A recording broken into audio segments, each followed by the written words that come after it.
Well, happy Monday, my friends. Ben and Woods, 97.3 The Fan. Such a pleasure and honor to be back here with you on this fine Monday morning, October 9th, 2023. Let's get our heads right.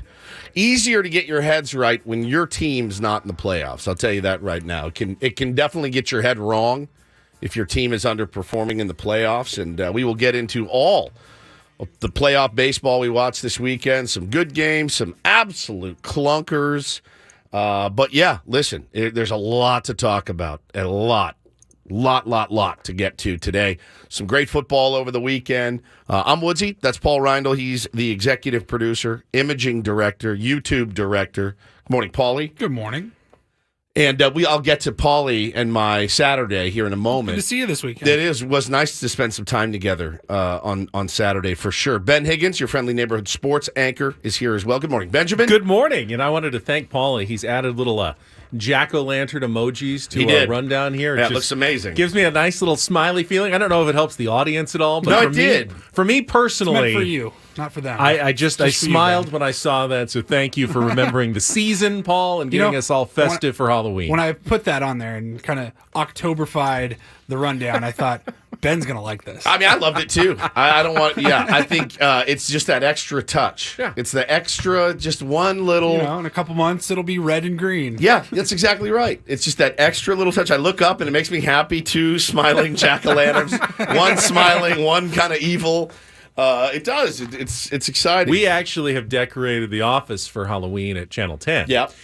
And we have this, there's like this witch. It's hanging on the wall. It's a cartoony, kind of clownish looking witch, but it's right behind the water cooler.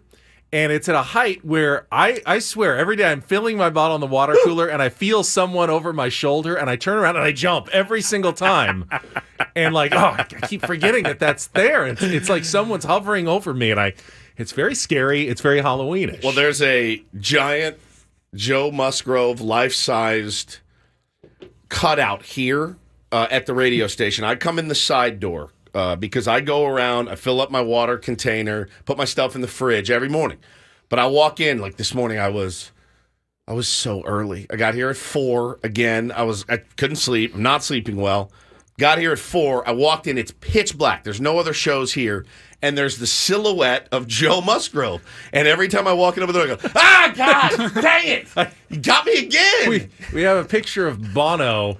Yes. That reflects off the studio. The windows of the other studios, and especially when it's dark and you walk by, it looks like he's wearing those red rock star glasses, and it looks like someone's peering in from outside the window at you, and it's very creepy and scary. When you're here at a radio station at 4 a.m., there's not a soul here. Like, Paulie had to do this for 6 months when he was here by himself during COVID, and I was just always like, ugh, Paulie's in there alone. Like, it's weird. Terrifying. Well, Paulie and I were not alone on Saturday. We got to spend a couple of hours together. Now, this is not something we could have promoted. This was we were invited by a gentleman that was putting on a thank you to the city employees of San Diego. It was a city employee appreciation day. And he had reached out to Adam and said, hey, is there anybody on your staff that would want to come out and, hang out or whatever, a couple hours? So they sent it to us, and we said, yeah, sure, we'll do it. And it was originally supposed to be the three of us.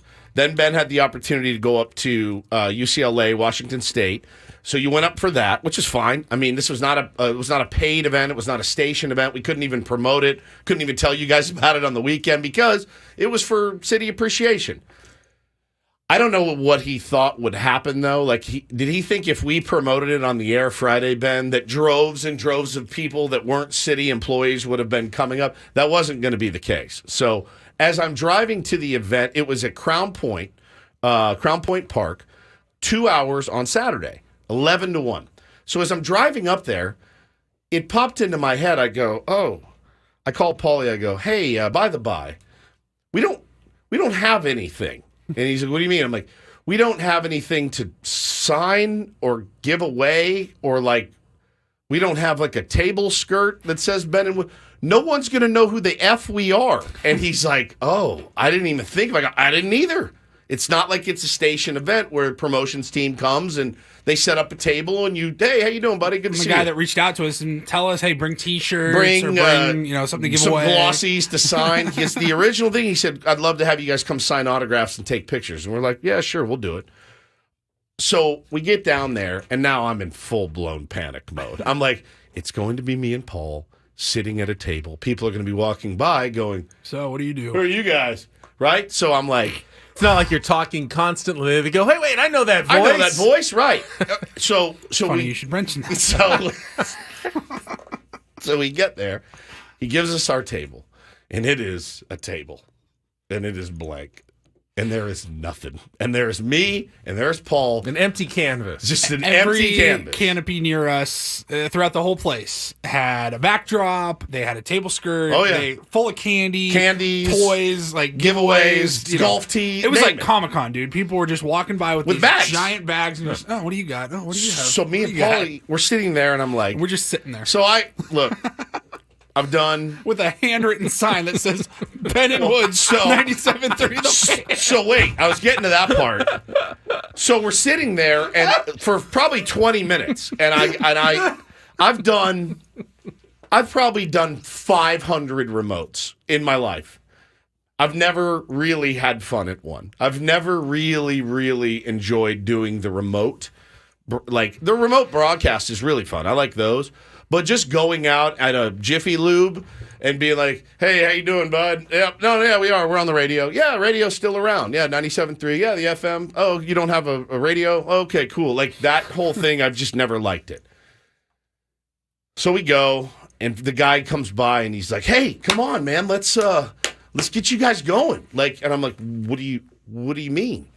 And he's like, let's go. Like, get out front, man. Tell people who you are. And I looked at him, I was like, no, I'm not doing that. Absolutely not doing that. What did you want me to do? Go around the table. Hear ye, hear ye. It's me and Paul from Ben and Woods. It's Woodsy. Come on by. I just was so uncomfortable. The anxiety started kicking out. I started to sweat. So he goes, hang on. Do you have a marker? He grabs a marker and he writes, Ben and Woods 97.3 The Fan, and slides it into one of those plastic things, and sleeves, and now it's standing on the table. So Paul and I are like, all right. So you see people still walking by, going, and just they keep walking. So I'm like looking at my watch. I'm like, I hate this, Paulie. I hate this. I hate this. I hate this. It's just very uncomfortable. It's uncomfortable. You feel like, I don't know. You feel like kind of an animal at the zoo, but nobody wants to see you. What are you? Which animal is that? We're a bird. We're the birds at the aviary. Paulie and I are at the aviary. Yeah, there it is. Look, just sitting. If you get the YouTube feed, you see me just sitting there. So I'm like, oh, God, okay. I'm like, looking at my clock, my watch. I'm like, it's 11:15, an hour and 45 left. I'm just anxiety ridden. And that's not this guy's fault. He doesn't know that. He doesn't know that. This is 100% on us. He doesn't know that I'm not super comfortable. So he walks up. He's like, I got to get you on the mic. And I go, no, it's cool, dude. It's cool. I'm good. No, we're going to get you on the mic. We could do a few minutes up there. And I'm like, I'm fine. I'm just good. I just want to sit here. And if people come by, they come by. They had a DJ. They had a whole area where everybody was standing around. Mayor Todd Gloria was giving speeches up there. I mean, I was like, it's fine, dude. And my heart is like racing. And I'm just like, oh, God, I should have smoked some weed or something. Or done something. Taken a Xanax or something.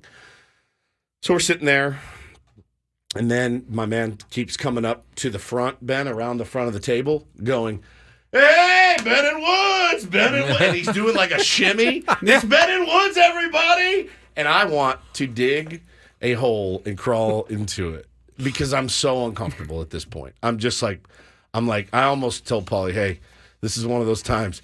You're going to have to wear this when I'm leaving. I'm just going to go. I'm just going. This is one of those times, okay? This is it. This is all you. I got to go.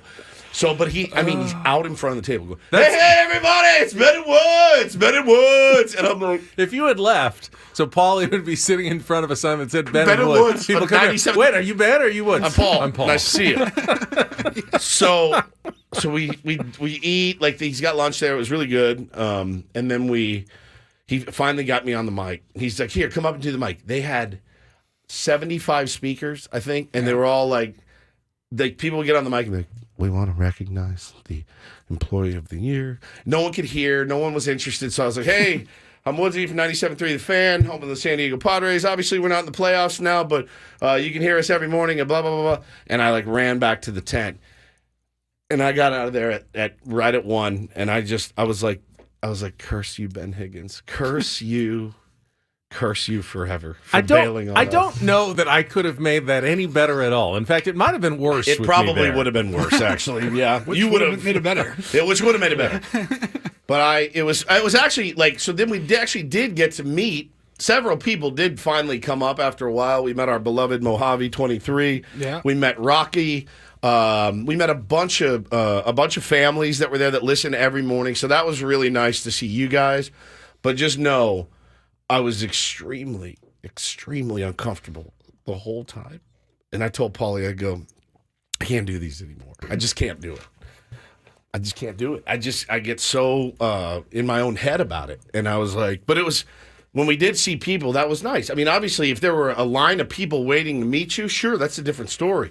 But standing there with, like a dill hole waiting for people and people walking by going, what do you guys do? And you're like, I'm on the radio, 97.3 The Fan. What's that? What is that? Sports. Oh, you play music? I like sports. Do you play Shaka Khan? We do sports radio. It's sports. Well, what's sports? Oh, one guy goes, tell him to his daughter, he goes, tell them all the sports you like. And I was like, I just want to go home. I just want to go home and get on my couch. Just be with my family. That's it. We're trying to follow an unbelievable football game between Texas and OU on Paulie's phone. I got baseball playoffs on mine, and I'm just like, I like that SOB. I don't know if a box of keychains really could have saved that. I know. Anyway, True. But I apologize so that I had to give my regrets, and I'll share my story of my Saturday up at the Rose Bowl. Very hot Saturday up at the Rose Bowl at some point this morning as well. But let's get rolling here. It is Monday morning, as Wood said. Had a weekend of the baseball playoffs. I thought perhaps we were going to get nothing but sweeps the entire postseason. Thank you to the Minnesota Twins for ensuring at least one series will go beyond the minimum at this point as we get into the divisional round. We will talk about the football weekend, pro, college, everything going on. All of our regular features coming up, including Don't Do This. Take on Woods. Daily Ditty is coming up next. My theme this week, I was telling Woods, I have the theme. I'm having trouble coming up with the song that can go with the theme. But I picked one. We'll get the week started when we come back. Glad that everyone made it to another Monday. We'll get through this week together as we always do. It's Ben and Woods on San Diego's #1 sports station. Kelly standing by our first check of traffic here on 97.3 The Fan.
All right. I like this. Should I one. sing Is the this- Daily Ditty? is Paulie's this- having some computer issues. Is this the sound of silence? Because this is a great pick. Our people on the stream, they have no idea. It just sounds like this to them That's every true. day. They always get true. they don't get their Sorry about that. our Acapella. musical Ben Steen, stylings of the acapella. Daily Ditty. So the theme this week for the Daily Ditty, had you actually heard any music, was going to be bands that feature members who are dating or married or divorced. Okay, so Fleetwood Mac. Yeah, Fleetwood Mac. Is that your choice? No, I was going to pick No Doubt. Oh, Tony and Gwen. Gwen, yeah. Why did I say Gwen? Gwen Stefani. Yeah, Gwen. Tony Gwen Tony Stefani. Gwen Stefani. Because you said Tony, I did. who's the bass player Yeah, that's why. that she was longtime couples with. My brother, this is Don't Speak, right? Yes. My brother would kill me for saying this on the radio. He thought the name of this song was Jonesby. Jonesby? I've never been able to sing it like Jonesby. I've never been able to sing What is it. Jonesby? I thought it was a person. Listen. It says Don't Speak, but Yeah, once it's you pretty clear. It's clear. But he was also in like 7th grade. Jonesby? And I caught him singing when I go, "What are you talking about?" He goes, "Jonesby." I'm like, who's Jonesby? It's Don't Speak. But it's a great song. It is really good. One of song. my favorite songs you've ever picked for your Thank video. you. I appreciate that. But the It's like the theme most is, modern song I think he's There's he's a playing. lot of bands out there that coupled 1994? up When and was this? decoupled and just a thing. I imagine that would be difficult. Being in a I mean, we've got band, down the hall. I always think it's interesting. Our friends Rob and Joss, who are married morning show co-hosts. It's like the 7th ring. I Of mean, hell. we've talked There's about no how chance. we've talked about how we spend more time together, talking together, than far more time than we do with our wives. Oh yeah, But if we actually were married, like, had to come in here and do this show, and then go home together every single day, drive in together, drive home together, There's a just one- rehash it just over and over and over again. there's a 100% chance Hannah and I would drive separate cars to work. There's a one. I mean, like, It's 100%. You and I would drive separate if Oh, we were yeah. married. Yes. You know, it's 2023. It's certainly possible. I would not want to drive in with you. Or wouldn't drive want to home with drive you. I in know or that home would with be you either. environmentally insensitive of us to take two separate vehicles from the same house to the I'd same rather workplace hitchhike. and back. I would rather hitchhike than drive in a car with you to and from work. Take the bus, whatever. Bird scooter, like freezing cold It on a would be bird. miserable. I need that time I gotta after the have it. show to Decompress. and not be talking with, especially, well, no Me. offense, you. Yeah, same. At the end of the Same. You guys show. should drive to work to and from For a work for a week. week. Just see what All happens. right, it's a good bit. I It's mean, but pretty if good you're in a bit. band together and you're you in got you're- rehearsals and you're on the road in the tour bus and on the airplane and in the hotels and then at the concert, pre-stay, you know. So it's not only Rob and Josh. You got Jagger and Christy that have been Right. doing this in this market for 25 years. Couple of the nicest, kindest people you'll ever meet. I love them to death. They've been doing it forever, and they thrive. They absolutely thrive. And you know, listen, I think Hannah would be a dynamite co-host, a phenomenal co-host. But the drive in, the drive home, and then like, hey, what do you want to do on the show tomorrow? Bit. I mean, there's just no chance. I just don't know how I would do it. I think she'd be great at it, though. She'd be really, really good, but I just don't think there'd be any chance. I kind of want to get stories from tier ones who work with their wives. their wives, significant others, I would love husbands, it. spouses. I would love that. just to see how you make it work and like what are the challenges, what are the benefits of it as well. You know, the new thing is it's happened in the last couple of years is because of the pandemic, a lot of companies have said, well, we don't really need a giant office building. Everyone's been working from home. You're doing great. So now I've got a buddy. I just had lunch with him last weekend from Dallas. His wife at 8 o'clock in the morning says, love you, love the kids, in her office, in their home. He's a sales guy, so he's on the phone all day. He's in the other wing of the house. So they're actually home working together. When I come home from work here, it's called about 11 o'clock or something, and Hannah's in our home office working. She wants nothing to do with me. Like, not even like a curt hello is about as much as we can muster. And then I just retreat back into the bedroom to, you know, do what I do. And then from there, it's like, I'll as see. if she was at an office somewhere as and you if- wouldn't you wouldn't go and stop hang by her out, office right. and say hello on the Throw way my home. feet So, up on yeah. the desk. Exactly.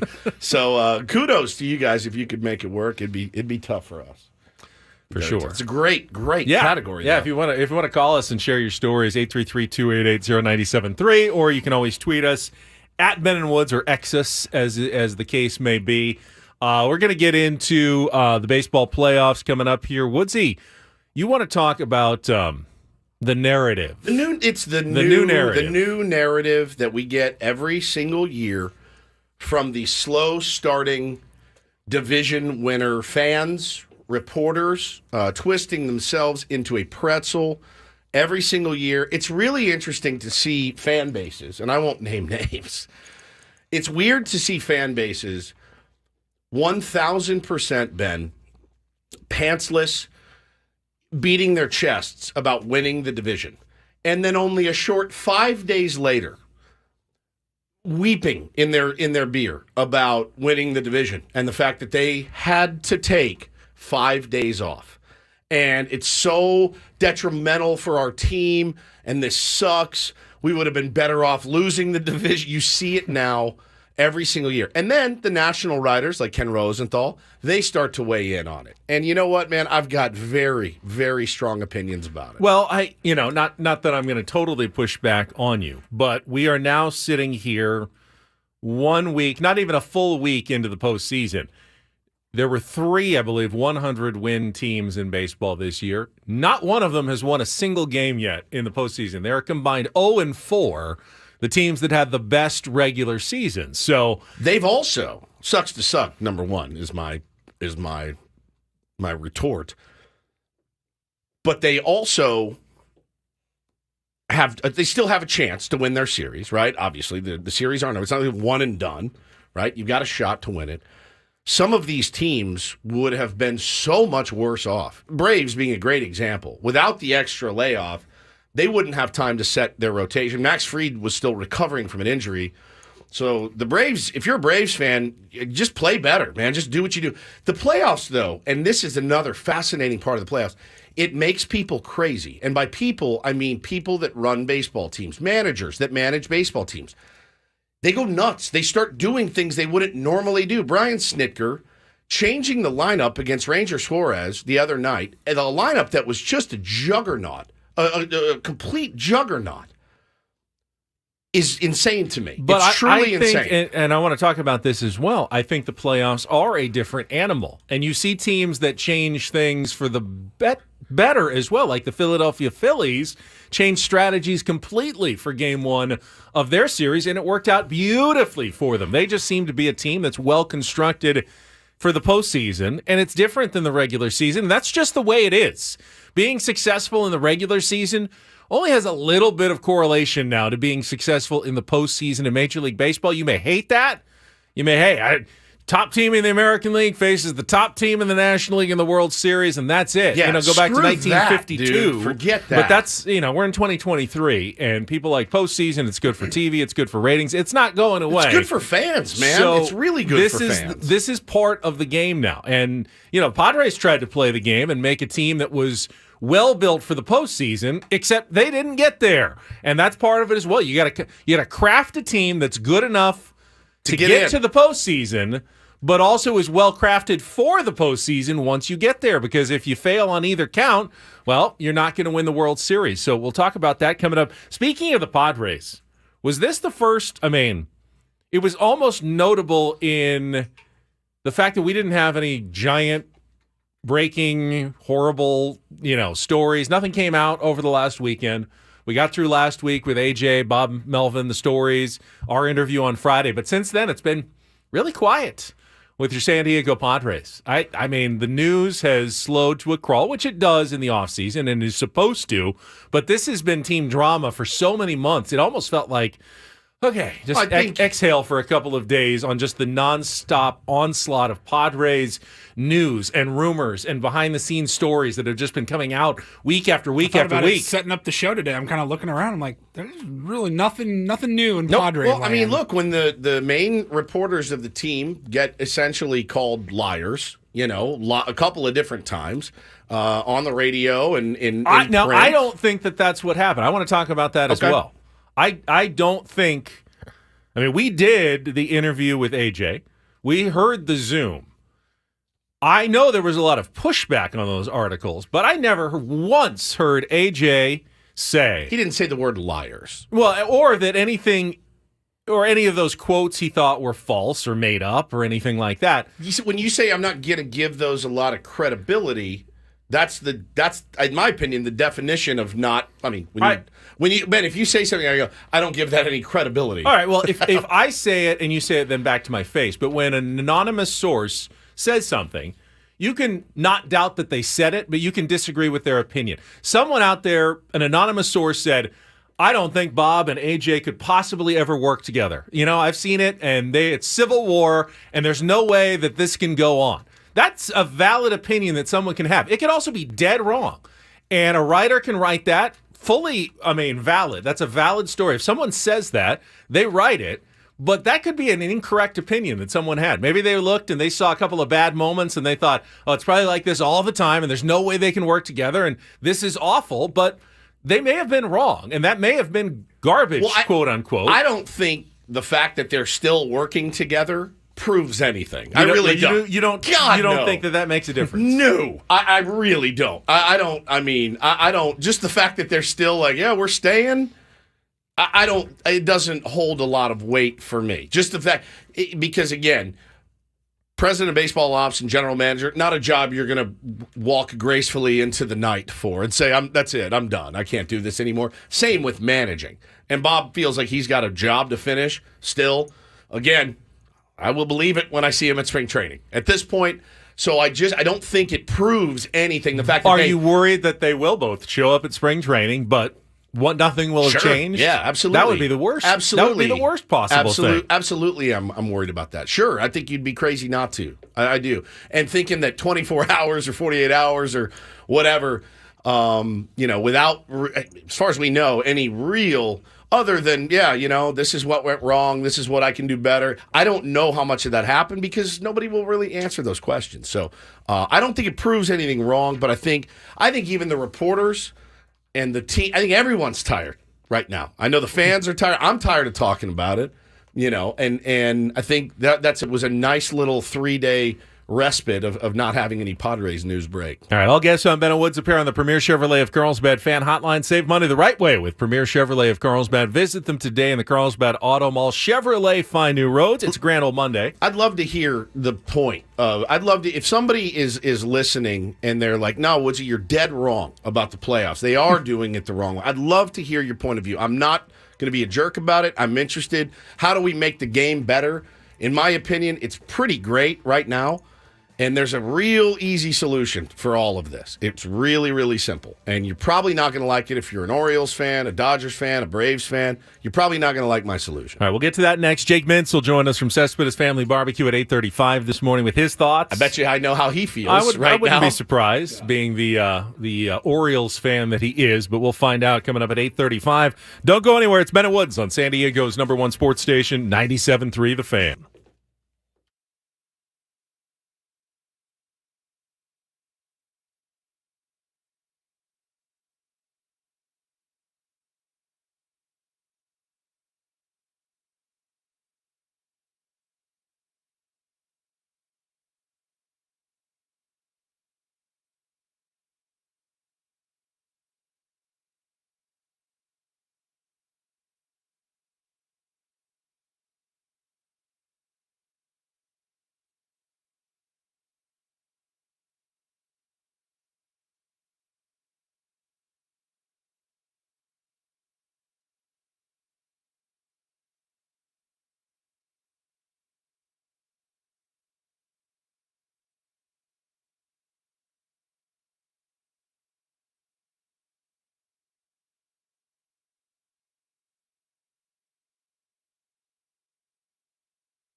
Raiders from Allegiant Stadium in Las Vegas. You're on 97.3 The Fan. You can tune in tonight. And, of course, tune in every week, Fridays, 6 p.m. for Kickoff with Boomer and Valente. Boomer Esiason and Mike Valente previewing all the NFL games each week, presented nationally by Casamigos Tequila. Casamigos brought to you by those who drink it, and by Lowe's. Lowe's knows home improvement. I was actually pretty excited for the Sunday night game last night, and was not a very good game. It was if you took the San Francisco 49ers minus 3.5. It was maybe the best game that you've ever watched in your life. It was some of the easiest money, seemingly, of the weekend. Just quickly, if I had to pin you down, and you had to name the NFL's Final Four at this moment, is there any way that any one of us comes up with a different four? Or are we all coming up with the same four? In the NFC, it's the 49ers and Eagles. Yep. And in the AFC, it's the Chiefs and Dolphins, right? Yeah. I mean, I'd say the Dolphins are the least secure of those four. They're scary as hell, but they look really good. And you get the Bills. I mean, but they lost, obviously, yesterday. But they could be dangerous at some point. I mean, maybe the Bengals figure it out with Joe Burrow. They played better yesterday. They looked really good yesterday. You wonder how. I mean, obviously Burrow had not been healthy for a while. As he gets healthier, I expect that team to get better. But right now, I mean, it seems pretty clear through the first 5 weeks who the four best teams in the NFL have been so far. It's rarely as clear cut as it's been. But the 49ers look incredible. There was a lot of bad play yesterday. Yeah. A lot of sloppy, bad play yesterday. Dude, 100%. I mean, look at the Ravens. But the games were not good. I was so, I've been really into the NFL until this weekend because you had a lot of great college matchups. Some did not go so well for myself and others. But the college matchups were really, really good. Some good games there. And then, of course, Major League Baseball playoffs. NFL actually got shifted to the third seat for me. This weekend because I was MLB didn't start until 1. So you got the whole morning slate. Got the morning slate. But the MLB playoffs, I mean, I can't get enough of them. And I think my favorite, there's so many things about it I want to talk about today. All right, let's get into kind of the narrative from the first week of the MLB playoffs. We'll talk more about that after a check of traffic here on 97.3 The Fan. From the premier Kia of Carlsbad Traffic Center, part of the Premier Auto family, here's Kelly Tannick. Not too bad of a ride on our roads at this time. Northbound 5, just before the 15, we have reports of some debris in the 2 right lanes. Watch out for a bumper reported in middle lanes, North 805, just before the King Freeway. We are getting reports of a collision on the Mission Avenue on-ramp to southbound 5, so you may see a little activity there. I'm Kelly Danik with Ben & Woods, San Diego's #1 sports station, 97.3 The Fan.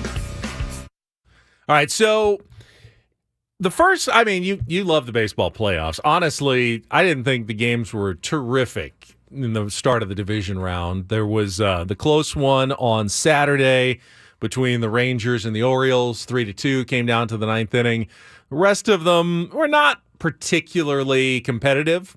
The other 5 games, I'd say, that happened this weekend were... Twins made it interesting on Saturday. Yeah. And then Yordan Alvarez. You had Rangers-Orioles was a true. one-run game. You had Twins, like Paulie said, making it a 2-run game. Phillies-Braves game, I know it was 3-0, but that game was electric. Beyond electric. Diamondbacks-Dodgers, we'll get into, certainly. And then yesterday's, a bit of a laugher yesterday. I know the Orioles kind of tried to make it close there at the end. 11-8, Rangers win. It was a 6-run game going into the 9th. Yeah, going into the 9th. And then the Twins just bodied the Astros last night, 6-2. That game didn't really feel that close for the Astros. But what I want to talk about is this. This is now the second year in a row it's happened, and these guys just have these articles queued up. That's the second year that we've had the full 12-team best-of-3 wild card series playoff format. For sure. And it's the you copy and paste the same article that you posted last year, how it's so unfair. It's so unfair, Ben, for these top seeds that get this respite, this time off to reset, get healthy, get right.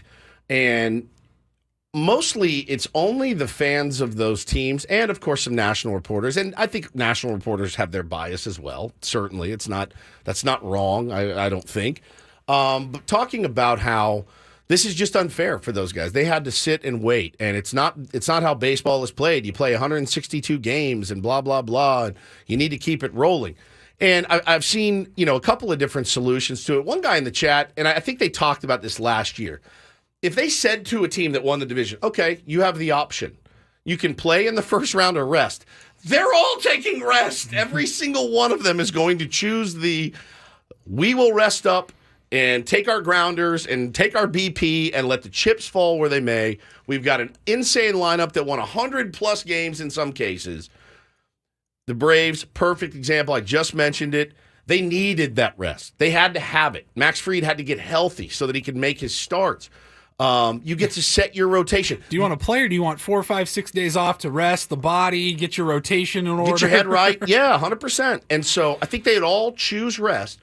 You can't laud these teams for being so dominant in the regular season, and then when the postseason gets here and they drop the first game, you can't then say, well, this is an unfair system. This is unfair. It's absolutely fair. It's 100% fair. You're playing, quote-unquote, lesser opponents that had to go out and play games, had to use those bullets in their bullpen, Ben. What does Eno Saris tell us? With every pitch a reliever throws, he gets worse. Every time he throws a pitch, he becomes less effective. You get film on him. You see how he's pitching, guys. It's such an advantage to have 5 days off. No problem for the Astros. They won the World Series with it last year. They got a bye. They ran through. I think they lost 2 times in the postseason last year. Give me a small break. And I will tell you this, and if it ever happens, I hope it does, to the San Diego Padres. If we were in here today and we had won 100 games and won the division, Ben, and we went out in round 1, in round 2, I guess, technically, because we got the bye, and if we got bodied by somebody, you know what I would be in here saying? I swear on my children. What happened? Bob, what's going on? Why weren't these guys ready to play? Why did you jigger with the lineup? Why did we come out flat? And if somebody had said, well, we had the layoff, I would have said, thank God for the layoff. We all were excited when we won the division. It's embarrassing, and they should stop. Ken Rosenthal should be embarrassed. Dodger fans should be embarrassed. Orioles fans should be embarrassed. Braves fans should be embarrassed. I don't really think that the layoff is the reason why we sometimes see teams come out, quote-unquote, flat when they had the bye in the first round. I actually think it's the other way around. The one thing you always guarantee when you get a bye in the first round is that your next opponent, whoever it's going to be, just won a playoff series. So they have beaten another really good team, probably played well, had some big moments, gained a lot of confidence by winning that series, and are coming into your series, by definition, with a lot of momentum and confidence. Doesn't mean that you can't beat a team like that, but you are always going to face a winning team. But that's what playoffs are. As you advance further in the playoffs, you face teams that are increasingly more and more hot because they've won 1 playoff series. Now you're playing a team that won 2 playoff series. Padres played the Phillies that were red hot. They played the Padres who were red hot. And then you put those teams who are both clicking together on the field. It makes for great theater. You get to the World Series, you face a team that probably just won 3 series against a similar team as well.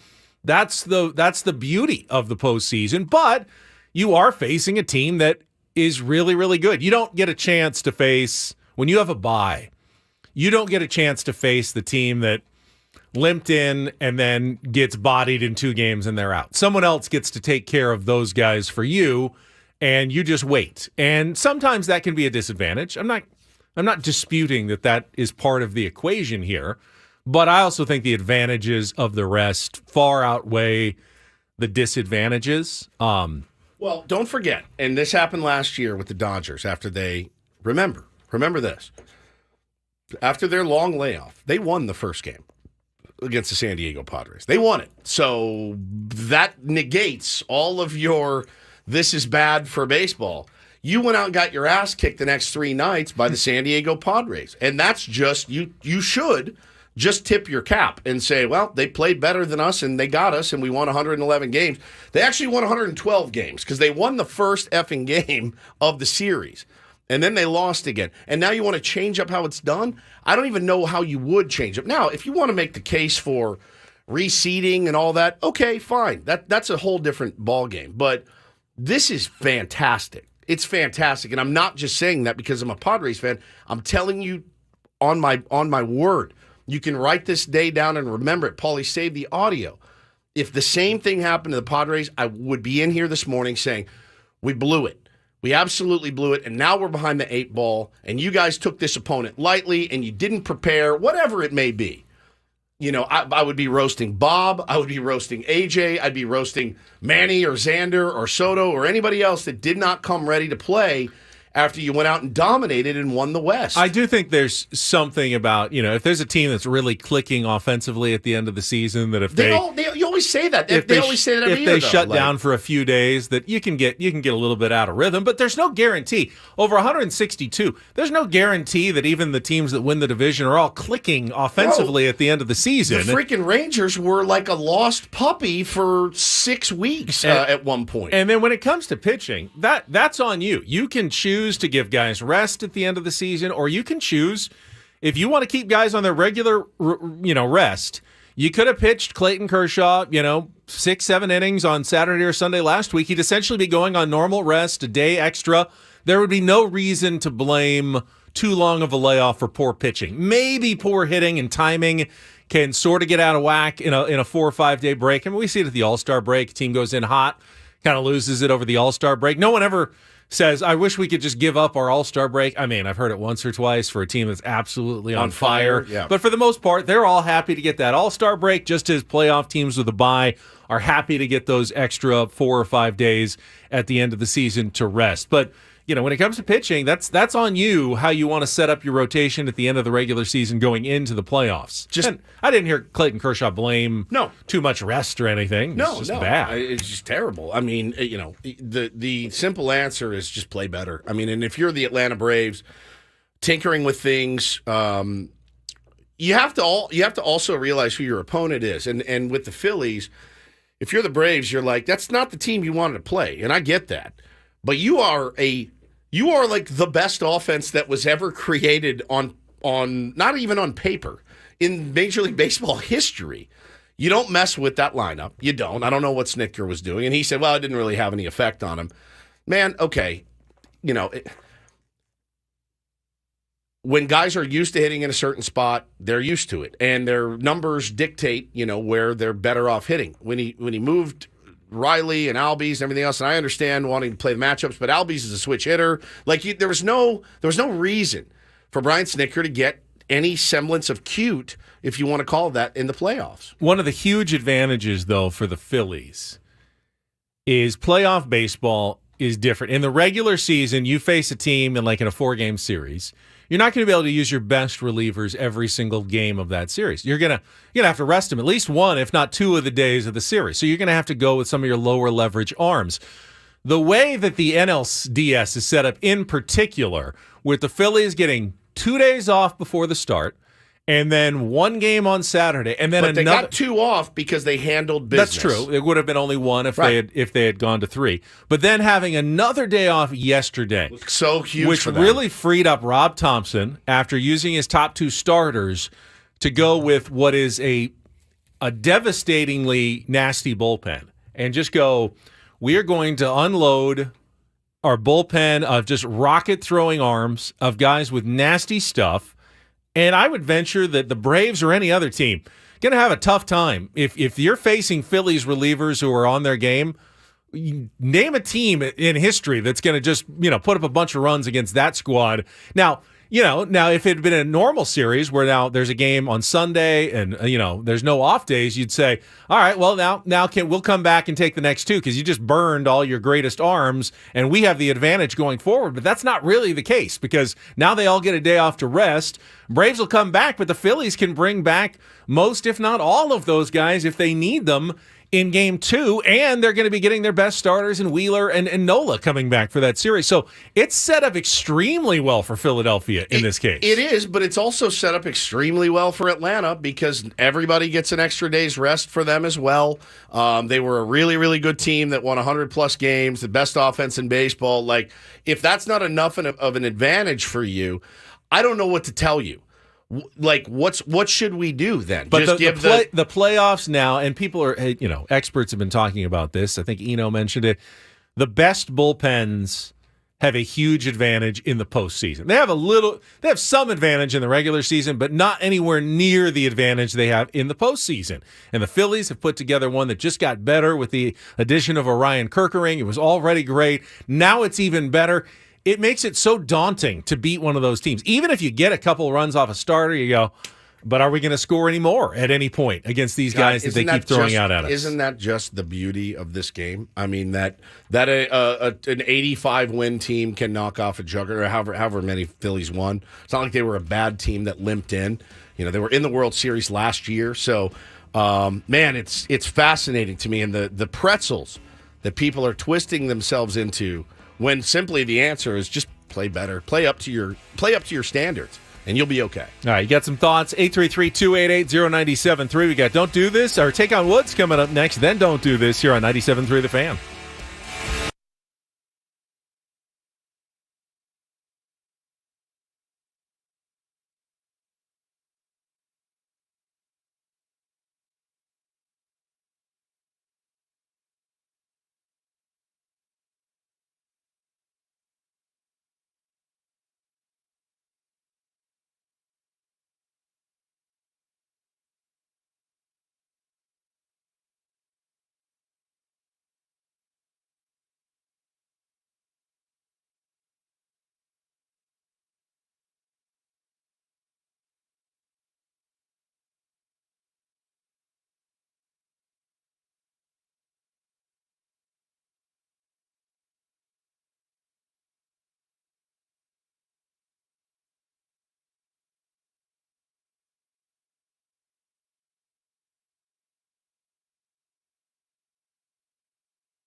As Moreno, a drive deep to left, way back in left field, in the top of the bleachers and left. Gabriel Moreno with a 3-run blast. 5-0 Arizona. Yeah, just disappointing, embarrassing. I think I just feel like you let everybody down. Guys, whole organization that look to you to, pitch well in game one, and yeah, it's just embarrassing, really. So I just feel like I let everybody down. And no, not everybody, Clayton. Definitely not everybody. Don't blame yourself, Clayton Kershaw. Apparently, Dave Roberts doesn't have a steady enough hand in the postseason. Another narrative that is wow. Hey, if that is a true narrative, Padres will be in great shape if they do get into the playoffs. Bob Melvin, to me, feels like a very steady hand at the wheel. Some people say too steady. It's Ben and Woods here, 7:01 on 97.3 The Fan on a Monday morning. And, yeah, Dusty Baker has gotten credit, recently for his steady hand Brian with the Snitker Astros. gets a lot of credit for his steady hand. And now Bruce Bochy is back with the steadiest hand of all in Major League Baseball and guiding the Texas Rangers to 4 road wins in 4 games to open their postseason. Their lineup looks absolutely incredible, Ben, right now. But when the Orioles hand you 11 free bags yesterday, I think I'm a jittery guy. I do not have a steady hand. I think I could have managed that team to a dub yesterday. I mean, the Orioles were yanking the ball all over the zone. Could not get. They put 2 runs up early, and you're like, okay, look, get the home crowd into it a little bit. Grayson Rodriguez came out. I mean, and again, he's got nasty stuff. But it doesn't matter how hard you throw. If you're flat in the zone, they pounded him yesterday, and they got a lot of breaks that went their way as well early, kind of some dribblers that were misplayed and things like that. But man, that was shocking. I did not have the Orioles coming out and dropping both of them at home. I just didn't. I didn't think that was going to be a thing. So. I don't want to take anything away from Boch. I mean, he's done it. He's been a very good postseason manager. His overall record, I believe it's 44-33. That's good. Anytime you've got a winning record, especially 10 games or more above 500 in the postseason, considering you're going up against the best teams, he's doing a good job. He got the Padres to the World Series. Of course, won his 3 rings with the San Francisco Giants, and now 4-0 with the Texas Rangers in the playoffs. The question is, how much can you really do? Yeah, the Rangers played really well. I heard Boch after the game. He almost sounded not surprised, but like pleased as punch. Like, hey, we're playing. This is as good as we played all year. I don't think there's anything he did in particular that pushed the button that made the Rangers play the best of their year. They just happen to be playing good baseball right now. Well, it's interesting because, conversely, if you had gone back and listened to any broadcast talking about Brandon Hyde, a week or 10 days ago, they would have said the same thing. Oh, listen, when the guys look down at the end of the bench, they see Brandon Hyde, and they know. He's been there with them through the ups, the downs, the 100 losses. That's their guy, and that's the guy they're going to rally behind, period, the end. Well, then they drop the first 2, and it's, he's terrible. He doesn't know what he's doing, and he yanks the starter too quick, or whatever it may be. That's just no, it's not just us. No, it's not just us. It's what you do in the postseason is you create and craft narratives that fit the agenda of the moment, and that's kind of part of the job. But it is interesting to see.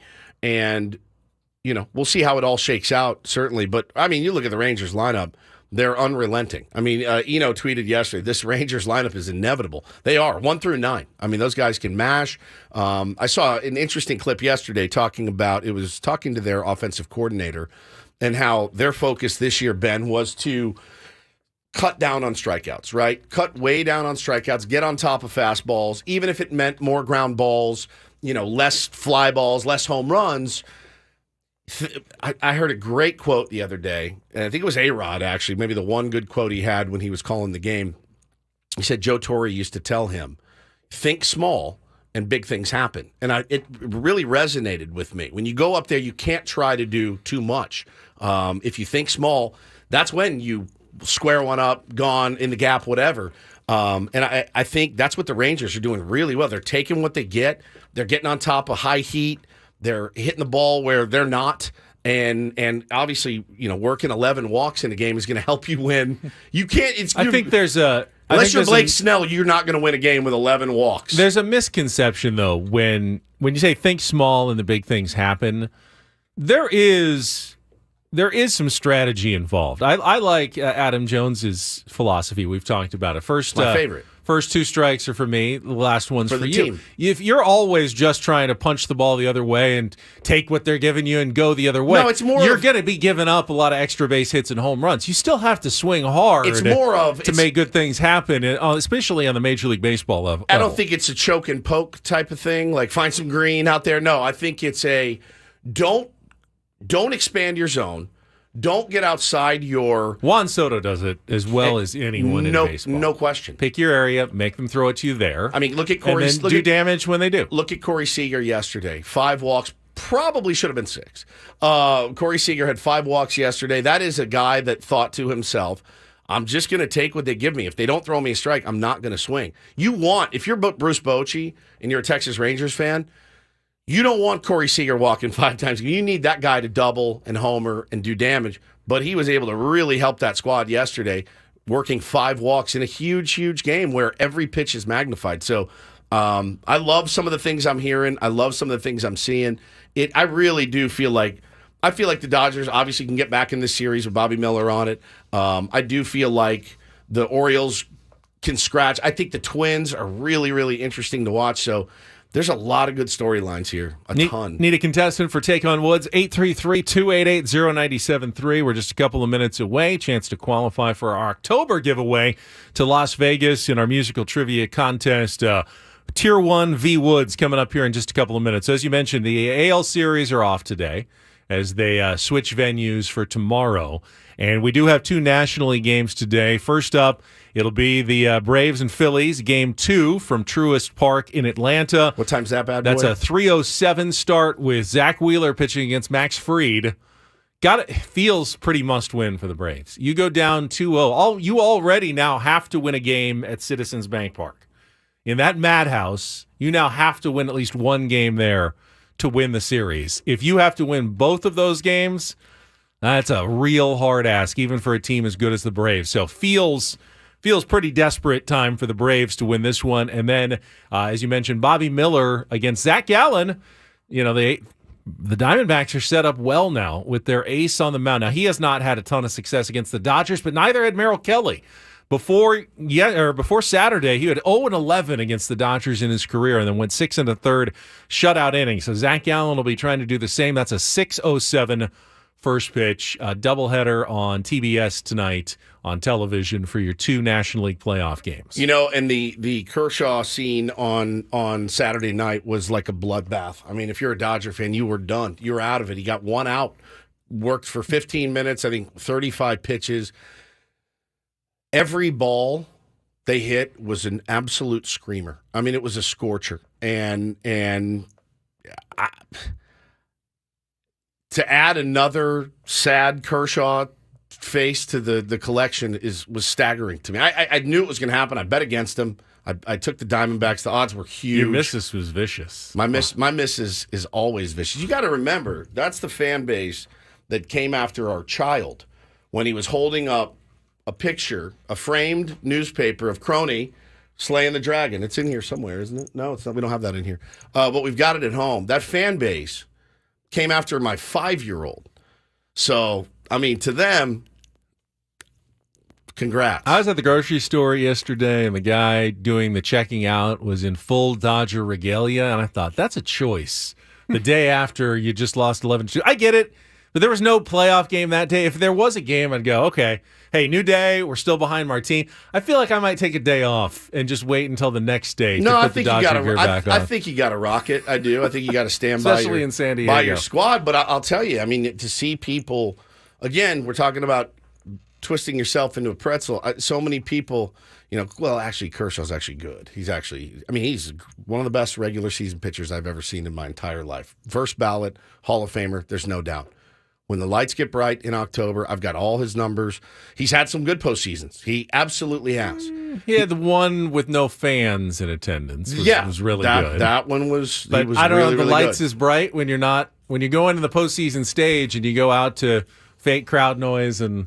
I mean, he's still got fans. Is that the same? Is that why he was successful that postseason? Wow. In the postseason, he still has. I mean, that's going to skew his numbers. A 1.62 ERA on Saturday night is going not 1.62. No, 1.62. 162.0. He's thrown in the postseason. Wow. So he's 13-13 with a 4.49 ERA. Somebody did the math, and they said he is 3 times worse in the playoffs than he is in the regular season, which goes to show you just how freaking good he is in the regular season, and he has been in his career. But when October rolls around, man, and, some of it's his fault because you're not executing. Some of it I put on Dave Roberts. I told you, I've said it since the day we started this show. Dave Roberts is a moment chaser. He is. He loves to chase. Well, we got to get this for Kersh. No, you don't. You need to win a World Series, bro. You guys could have pitched Bobby Miller in game 1. You guys and I said it. I said that on Friday. I asked you the question. Is this the right move? Dave Roberts is a moment chaser. You need a guy that wants to win a World Series. I'm not saying he doesn't, but you know what I'm saying? There's the relief appearances where he had no business being in there. Oh, we got to get this one for Kersh. You really don't. I hope Dave Roberts stays forever. All right, go away, Woods. All right, we got a contestant on the line. It is time to play. Take on Woods.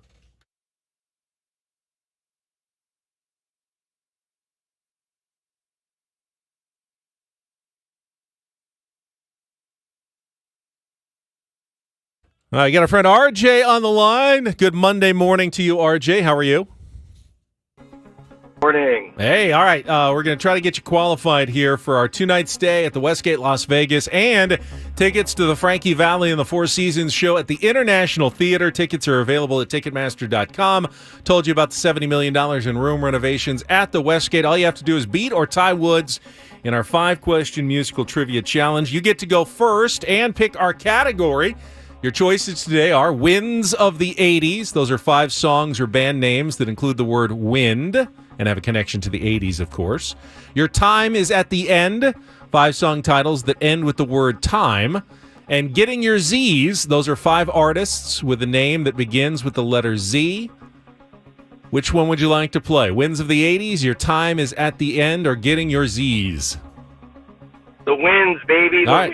Winds of the 80s. Again, we're looking for 5 songs or band names. All include the word wind, and all have a connection to the 80s. You'll get 5 questions, 60 seconds. Then Woods comes back in. We'll compare scores at the end, and we'll see if we can get you qualified for Vegas. First question's our 2-second song. Paulie's going to play a song from the 80s. You need to give me the title and the artist to score the point. After that, we'll get as many as we can in. You can pass. If you don't know one, we'll come back to it at the end. RJ, are you ready to play?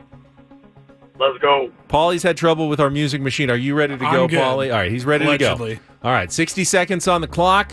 Category Winds of the 80s. Your time, RJ, begins when Paul plays the music. Good luck. Let's take on Woods. Seems like yesterday. Against the Wind. By? Oh, is that Bob Seger? Correct. Yeah. Christopher Cross originally sang his own response vocals, but eventually recruited Michael McDonald to do the job, in which 1980 hit. Border of Mexico, Ride the Wind, Ride Like the Wind. Correct. Yes. Bette Midler recorded which hit song for the 1988 Wind movie? Beneath My Wings. Correct. A Wings. visit to the dying Soviet Union in the late 80s led the Scorpions to write which hit song? Winds of Change. Correct. This band has spanned decades, but their biggest hit from the 80s was 1981's Let's Groove. That would be, Earth, Wind, and Fire. Oh, very good. Very nicely well done. That is a qualifier. That's a time. 5 for 5. And now the only question is whether it's an outright win, and you get to steal a daily ditty as well. So hang on the line, RJ. Paulie's going to get all your information at the end, but you got them all. We'll see if Woods can match it without the benefit of the category. All right, RJ's score is locked in.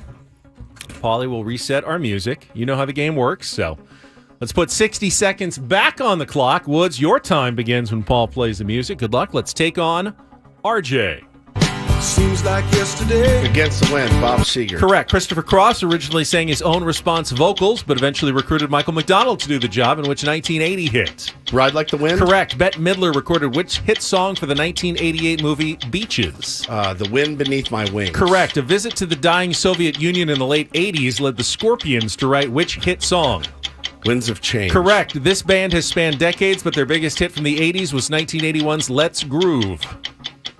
Earth, Wind, and Fire. Oh, we had a perfect 10 out of 10 today on Take on Woods to start the week. So it's a tie. That goes to RJ for the qualifier, but he doesn't steal the Daily Paulie, Ditty away. Will you give me some Bette Midler here? I can do that. I was Bette Midler. That was So- wins of the 80s. Well, I like it. Bands and song titles from the 80s that include the word wind. This song, the lyrics of this, we have always talked about on this show doing, the lyrical breakdown. Yeah, we'll do it around Christmas when it's slow.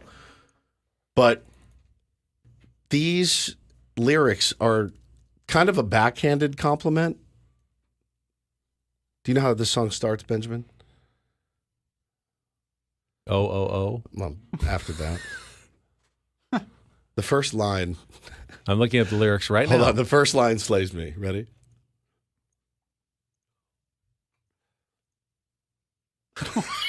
Must have been cold there in my shadow. You suck. Kind of full of yourself, A aren't little you? bit. To never what? Never have sunlight on your face. Right. Just freezing cold because I'm so great. You were content. I actually wasn't. I just kind of rolled with it. You were content to let me shine. I'm very content to let you shine, Woods. My ass. You were the one that left behind? You always walked a step behind. Oh, God. I was the one with all the glory. But this is nice, though. This next line. You were the one with all the strength. So that's nice. That's nice, I guess. You're so strong because you just let me be. It's so mean, kind of. If somebody wrote this to me, I'd be like, you know what? But she does say, you're my hero for letting me take the center stage. The unsung hero is what we're going with here. Yeah. It's so backhanded. Like if you wrote that to your wife, she'd be like, are you out of your effing mind? Are you really? Have you lost your mind? Put that on your Valentine's Day card, guys, and let me know how it Yeah, goes. see how it goes. Pump it up. Let Bet finish here. Yep.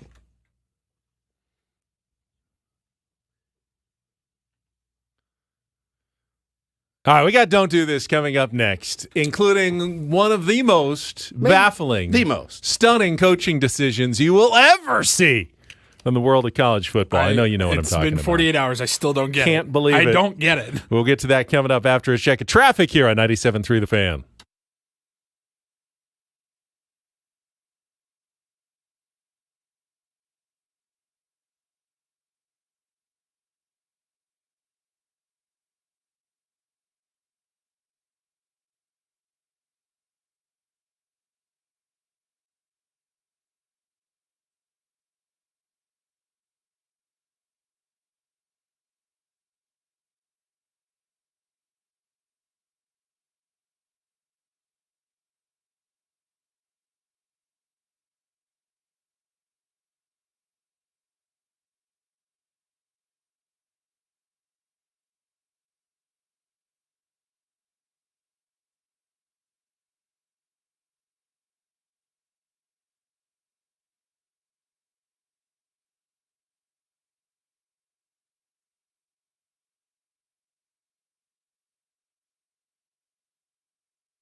Baseball fans, for behind-the-scenes coverage of the 2023 MLB postseason, check out Baseball Isn't Boring. Host Rob Bradford brings you the biggest news from around the league each day. Although Baseball Isn't Boring on the free Odyssey app or wherever you get your podcasts. I'm starting in football. Don't do this today. And I am declaring the fight, the debate is over. When you ask the question, who was more responsible for the success of the New England Patriots over the years, Bill Belichick or Tom Brady? I think it's pretty clear it was Tom Brady. He went on and won a Super Bowl with the Bucs. We knew that. We thought, well, give Belichick a year or two. He'll turn things around. The fact that we debated it for so long, it almost makes me sad, to see Bill Belichick where he's at now. It's getting even worse. The Patriots got shut out by the Saints yesterday, 34-0. In the last 2 games, they've been outscored 72-3. Oh.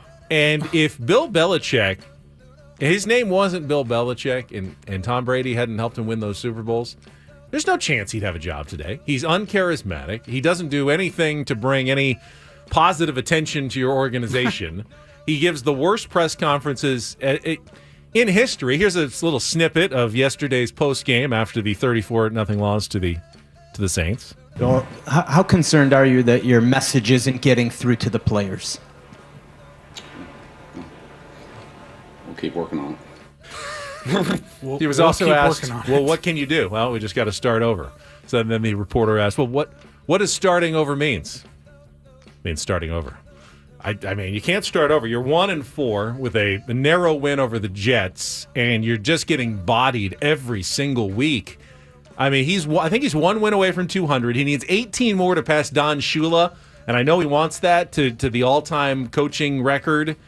I mean, at this pace, it's going to take him 4 years to get to 18 more wins at least. You can't keep him around that long if he doesn't turn things around. Is it time to fire Bill Belichick? If you're Kraft, what's his first name? Robert Kraft. Yeah. Is it time to get rid of Bill Belichick? You know, Mac Jones doesn't take enough grief for the horrible decisions he makes. You always see, not good. You always see in the media.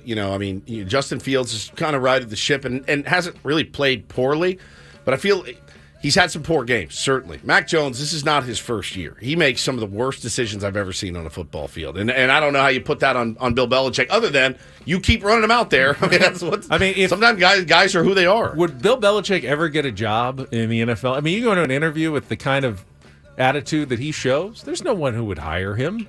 Well, if he didn't have his resume came in without a resume, yeah. There's nothing about him that says I should be a successful football He's coach. Got rings on other than the resume. Fingers. Yeah, other than the resume. I'll stay in football, but we'll go to the college ranks. This was the one of the biggest stories of the weekend. I know this has happened before. It's been a long time since I've seen it, and now with the social media age and whatnot, it's going to live forever. Mario Cristobal, head coach of the Miami Hurricanes, the undefeated before this game. Miami Hurricanes making theoretically the national championship chase with an undefeated record, right? Like revitalizing the program, and then this happens. This sequence of events happens. They have the ball. Georgia Tech has no timeouts remaining. There's how many seconds left on the clock? 42. 42. Just take a knee, take a couple of knees, call it a day. Victory formation. Maybe two at the most. Maybe 2 at the most. They had no timeouts. They could not remember. Georgia Tech could not stop the clock. You should not be handing this football off. I don't know what less than 40 seconds Miami right now. Is 3rd doing. and 10. That's it. 1 knee down, it's over. Nope. Here's Chaney. Just straight ahead, tackled, and the ball popped out. You got to read the clock. Read the card. To me, Georgia Tech has it with 26 seconds left. 3 to the field for King. Up in the pocket, going to loop it down the field, and it is caught. And that's Rutherford. Here's King from the pocket. 3 seconds left. Right with 6. 7, 6, 5. Going to loop it downfield. And ball is caught. 3, touchdown, 2, Georgia Tech. 1. Georgia Tech. With 1 second to go in the ball game, Christian Leary. 1 second left in the ball game, they lose. Miami loses under 40 the game. seconds, Miami has the ball on 3rd down. Georgia Tech, you can no take a timeouts. knee, it is over. It's over. Instead, they run it, fumble. Georgia Tech makes a nice pass to the 45. Still has 12 seconds. You can still win the game. You just got to make a stop. And the receiver was wide open, and he hit him in stride for the touchdown. got to be. And listen, you're talking to a Notre Dame fan who just got bodied by Louisville, who lost on the last play of the game with 10 men on the field. And I go, well, not as bad as that. That was the worst loss I've ever seen. Well, you'd say, well, he'll never do that again. Apparently, he did it before at Oregon. He did it once before. He lost a game. They fumbled when they didn't kneel down. Somebody tweeted, he doesn't take knees at the end of games. I'm like, well, he should start. He should have started a long time ago. Not learning his lesson. It should never. That's like you talk about an interview. They shouldn't even have to ask that question. All right, here's the scenario. What are you going to call? Right.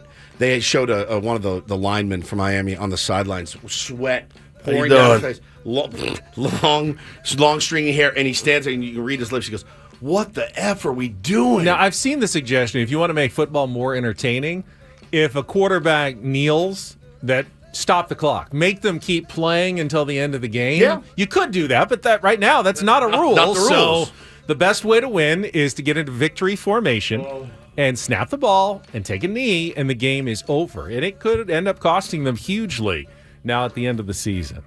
All right, finally, a little do this for a Monday morning. DD Mega Doo-Doo. San Diego, you got two pretty good soccer teams in town right now. I'm going to shout them both out. We'll start with the Loyal, who beat their nemesis, Oakland Roots, the team that knocked them out of the playoffs last year, 4-2.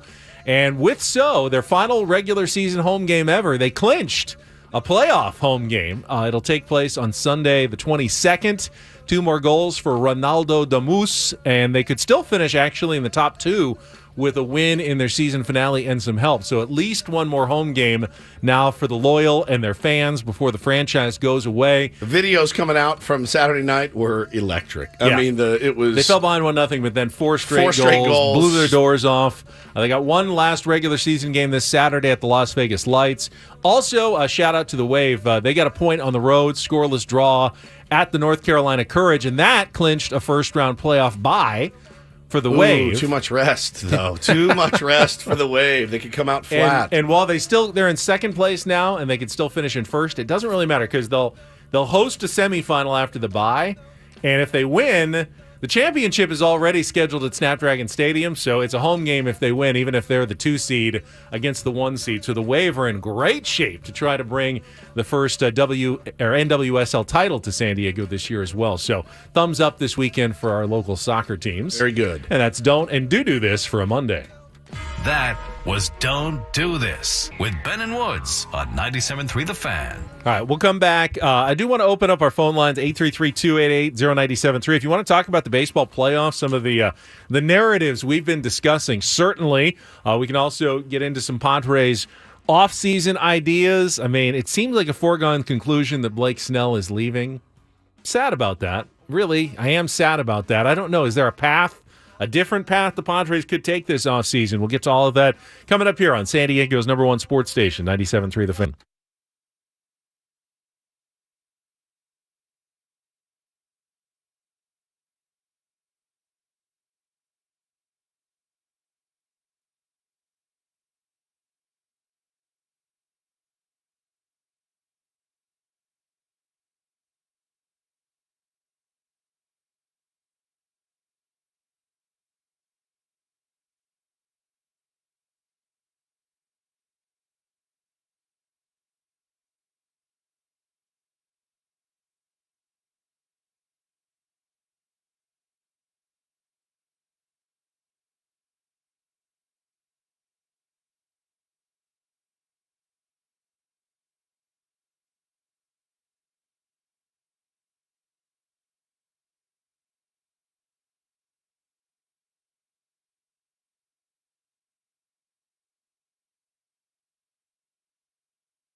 Oh, I hate worrying about the budget again. It's been so long since you really, as a Padres fan, had to worry about the budget. I mean, it used to be all you did as a Padres fan. Yeah, Colonel Budget. That's where it came from. And now I feel like I've got to come back. That budgetary concerns are once again of foremost consideration this offseason. You are dusting off your old uniform, putting it back on, re-enlisting.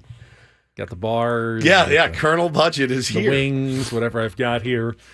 First, this hour on The Fan is brought to you by BalancePro.org. Are you planning to purchase a home this year? Balance offers pre-purchase counseling and education to help you get ready. Make a free appointment with Balance by visiting BalancePro.org today or call 1-888-456-2227.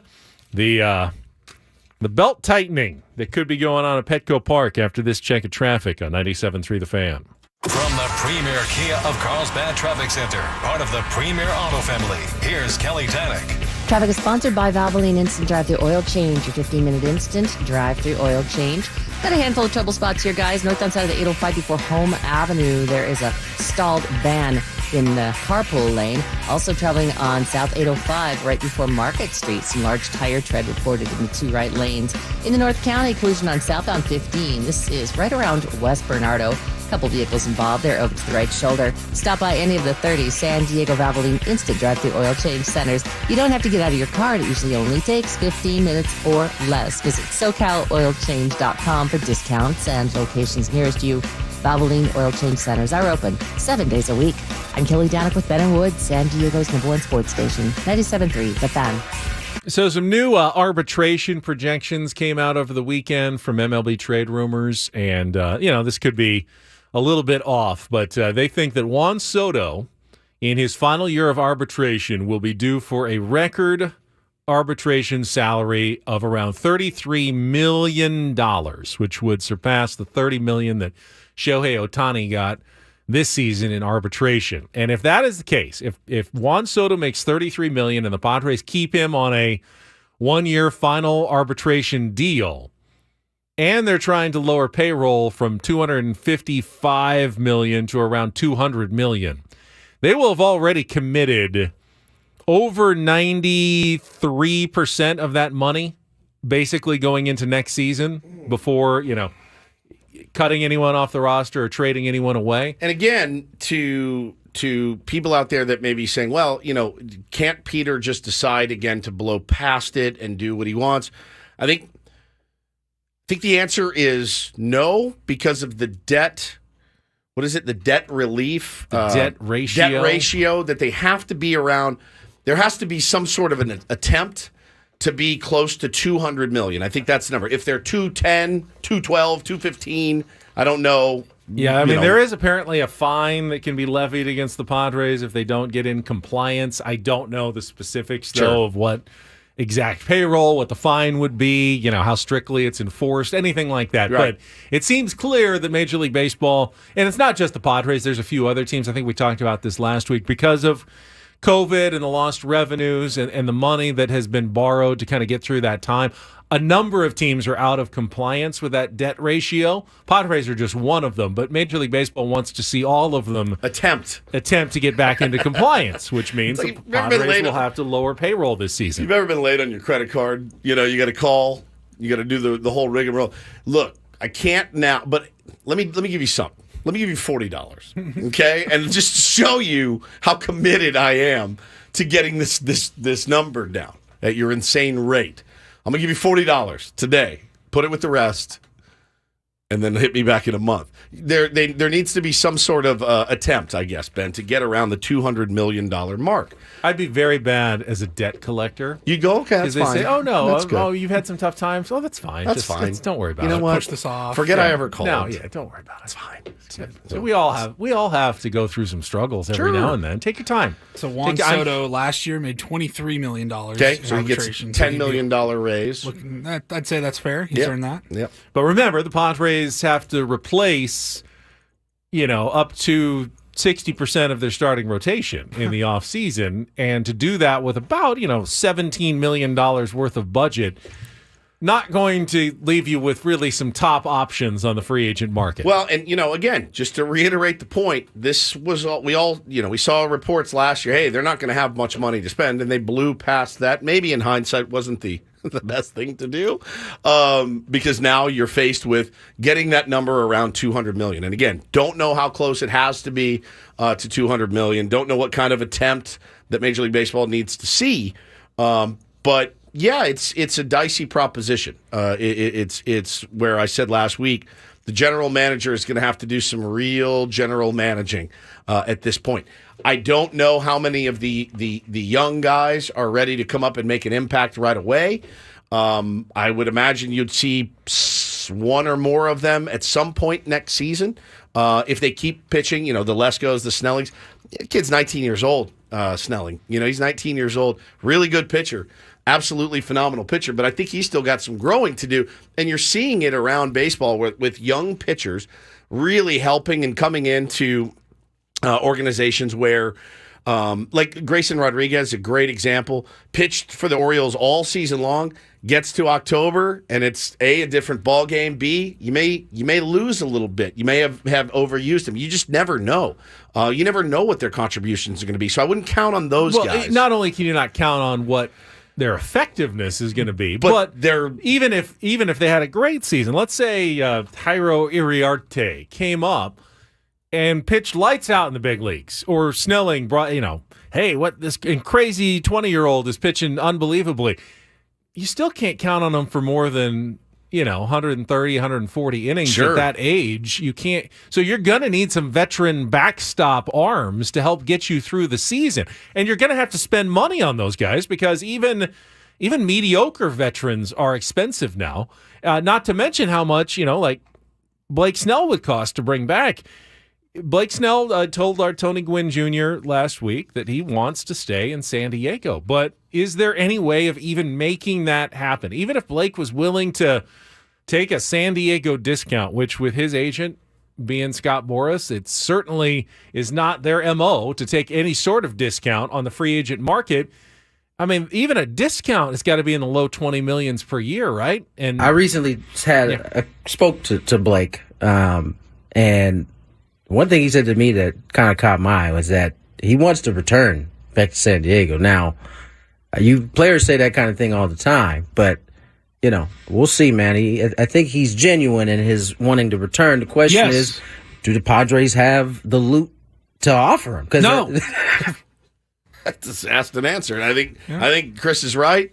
I think Tony, both things can be true. Yeah, man, I want to come back, but I could get from the two teams that are already being most closely linked to Blake Snell are the New York Mets and the Boston Red Sox, both in desperate need of starting pitching, both with a lot of money to spend. And, I know I said 6-8 weeks ago when Blake was going through this, look, we have seen overpays here too much. And I think if you were going to overpay Blake Snell, you could have gotten him 2 years ago. You could have gotten him a year ago. We didn't know he was going to win the Cy Young. I don't even think he thought he was going to win the Cy Young. I don't think Scott Boras thought he was going to win the Cy Young.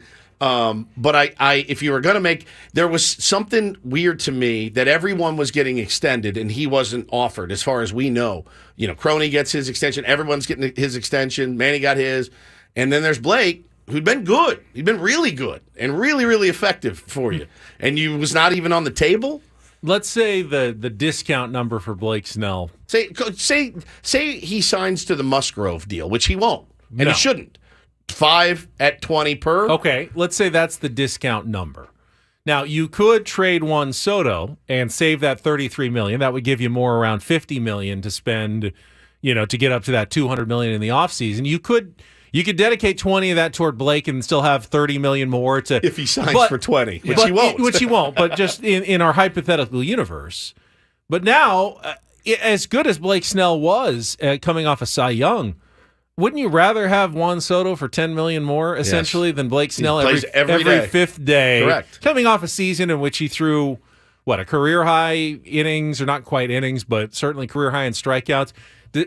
There's no guarantee that Blake Snell comes back and has another Cy Young. In fact, there's a much more likely chance that he takes a big step back next year, as he did after he won his last Cy Young and ended up getting traded to the Padres and, kind of muddled through a little bit, had some good moments, had some bad moments. I mean, it's Blake Snell. He's probably going to get off to a bit of a slow start. He did turn this year, things around in the second half again. It's just a matter of kind of when does it click in and how long is that run that he goes on, that he inevitably goes on. I'm not saying he's not a valuable player, but, The problem is you have nobody next year. Juan Soto, though, is there every day. He's going to give you a 900-plus OPS and could even be higher in a walk season going into free agency. I mean, I don't think it's that hard of a call, honestly. If it's between Juan Soto at $33 million and Blake Snell in like the low $20 millions, you go with Juan Soto every single time on that equation. Yeah, I think so too. Every single time. And again, this is where it's going to get interesting to watch. A, who we go after. B, what's handed out. Because the deals that we've had to give players, and I don't know why it's the case, but the deals we've overpaid. We've overpaid and we've given players That's not the deals we had to give out. That's the deals we chose to give out. Sure. Well, and you never know. I've got this and this from this team. Now, I mean, I've heard, from people that you didn't have to give opt-outs to some of these guys. They would, if you just had given, Waka a 2-year deal or whatever, you would have signed a 3-year deal, whatever. They chose to give those options. In hindsight, when they happen, you went, oh, okay, cool. Well, if it doesn't work out, we just boot them. Was anyone counting on Lugo and Waka being as great as they were? Was anyone counting on Blake Snell being as great as he was? That's the kind of foresight that, you almost have to have as a GM and say, yeah, we're going to sign you to a 3-year deal. Or, Blake, we're going to sign you to an extension. It just didn't happen. And now you're left with nothing. Yeah, the sad part is the Padres have been burned by guys who have been not worth what they've paid, and they're getting burned by guys who have outperformed what they're getting paid as well. You're getting burned on both ends of the spectrum. Where's the sweet spot, right, for those guys in the middle? And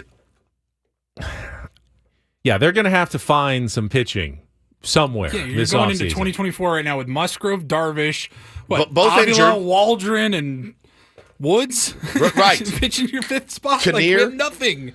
Honestly, that's why I feel so. And again, you have to also get outside of the vacuum of it just being the San Diego Padres, because, by the way, do you know how many teams need pitchers?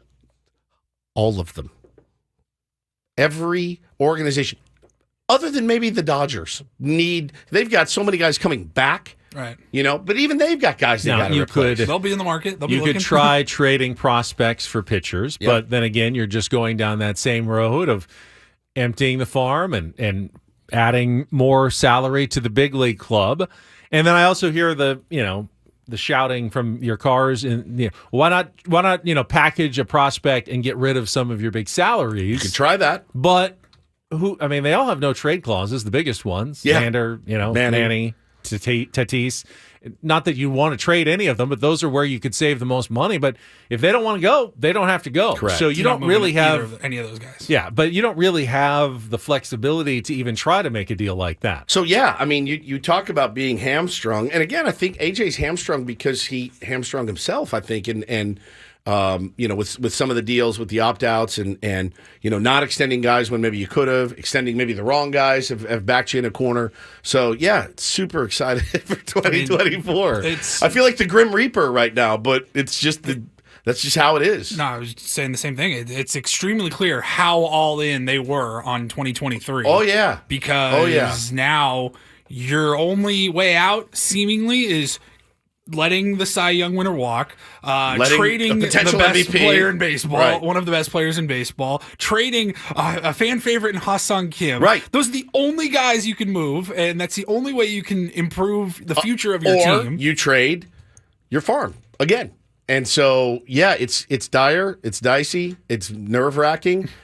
It doesn't look good. It doesn't mean it won't look good. I want to get into this, and we've got a whole offseason, but I want to get into this question when we come back or in the days and weeks to come. What does a winning, successful 2024 Padres team look like? Because it's not I mean, it's not like, well, Snell's gone, so now they're a 60-win team again. That's definitely not true. If you come back with Manny and Tatis and Bogarts and Soto and Cronenworth and Kim and keep all the guys that you have and Musgrove and Darvish. That's it, though. Two guys, you got two starters. They're both hurt. You're not a complete team, top to bottom, but you certainly aren't a bad team. Well, no, you're not the Pirates, but you're not the Pirates. There's a lot of wins there in a roster that's led by those guys. There should be. Take the last couple of years, for example. We've had Darvish, Musgrove, and Snell at the top. Yep. And some role players, like guys you felt pretty good with in 4 and 5. Yep. It still wasn't enough. No, still was not enough. Not even close to enough. Still ran out of arms when you needed it. It's not like we've got a set rotation and we're hoping to add 2 or 3 more guys for the stretch run. We've got 2 starting pitchers. You're going to have to. Somebody's got to go. Whether it's Farm, whether it's Soto, whether it's. I'm not even talking about elite starting. Like, you just need arms. You need innings. Which you can't go into a season with just. You can't have Rich Hill in the rotation. Pedro Avila, Matt Waldron, and Rich Hill behind an injured Darvish and injured Musgrove. And again, just pray for an offensive onslaught most nights. Yeah, I just don't think that's the right. I don't think that's the right way to go about it. So, like I said, his work is massively cut out for him. Massively. All right, I'll guess on Ben Woods appear on the Premier Chevrolet of Carlsbad fan hotline. Save money the right way with Premier Chevrolet of Carlsbad. Visit them today in the Carlsbad Auto Mall. Chevrolet find new roads. Jake Mintz from Cespedes Family Barbecue will join us in our next hour. Come back. We'll continue this discussion. I also want to get you updated on my weekend. While Woods and Paul were at City Employee Appreciation Day, I was up at the Rose Bowl for a little college football. It's coming up next year on 97.3 The Fan.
All right, we are halfway home on a Monday. Ben and Woods, 97.3 The Fan. I'm Woodsy. That's Paul Reindl, executive producer. Ben Higgins, your friendly neighborhood sports anchor.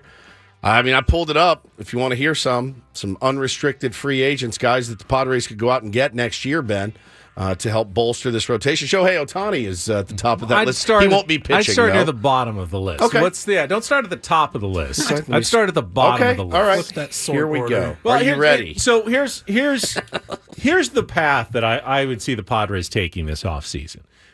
You sign a couple of reclamation projects, low cost, potential bounce back candidates for not a ton of money. You bring like 3 or 4 of them, veterans that you invite to camp to see if anyone kind of sticks for early in the season, and that's how you augment your starting rotation early. Cole Hamels, come on. Yeah, down. I mean, someone like that, and a couple, like 3 or 4 of those guys that Here you get go. a chance in camp. Dallas And then- Keuchel, Jose Urena, Luke Weaver. There you go. And then if your offense is doing well and you're at least playoff contenders as you get to the second half of the season, then you start bringing up some of your young guys because you don't want to burn their arms all year long.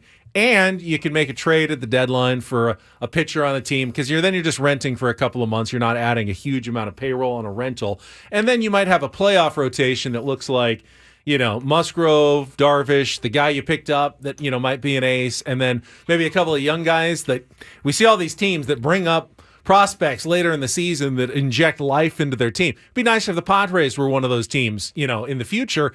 And then all of a sudden, maybe you get some momentum at the end of the season pitching to go with an offense that, has clicked a little bit better than they did last year. I think there's a path for the Padres for having a really good season next year, even with a lower payroll. But you do have to get a lot of things right. And that's where that's where it comes into play because you're going to have to hit on one of these lower cost flyers early in the season, a couple of them for your rotation, and then you're going to have to hit with your minor leaguers coming up later in the year to inject some more into your organization, something you haven't done a ton of. I think you're going to have to bite the bullet on one of the guys that's here. One of them, whether it's Walker or Lugo, and I don't know what Martinez to me, it sounds stupid, and I always kick myself for saying it. Sounds like Nick Martinez wants to be here and wants to be a part of this organization. But, he's also, if he has a chance to get paid, he's going to take that chance. You can overestimate your market. Certainly, we saw it happen to Jerks and Profar last year.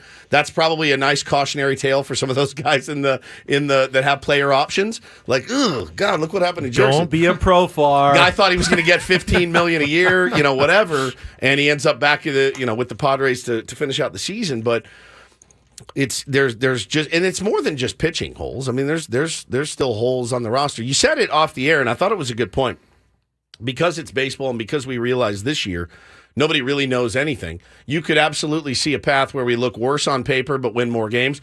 I couldn't be in more agreement with you. I think that's absolutely, it could happen to anybody.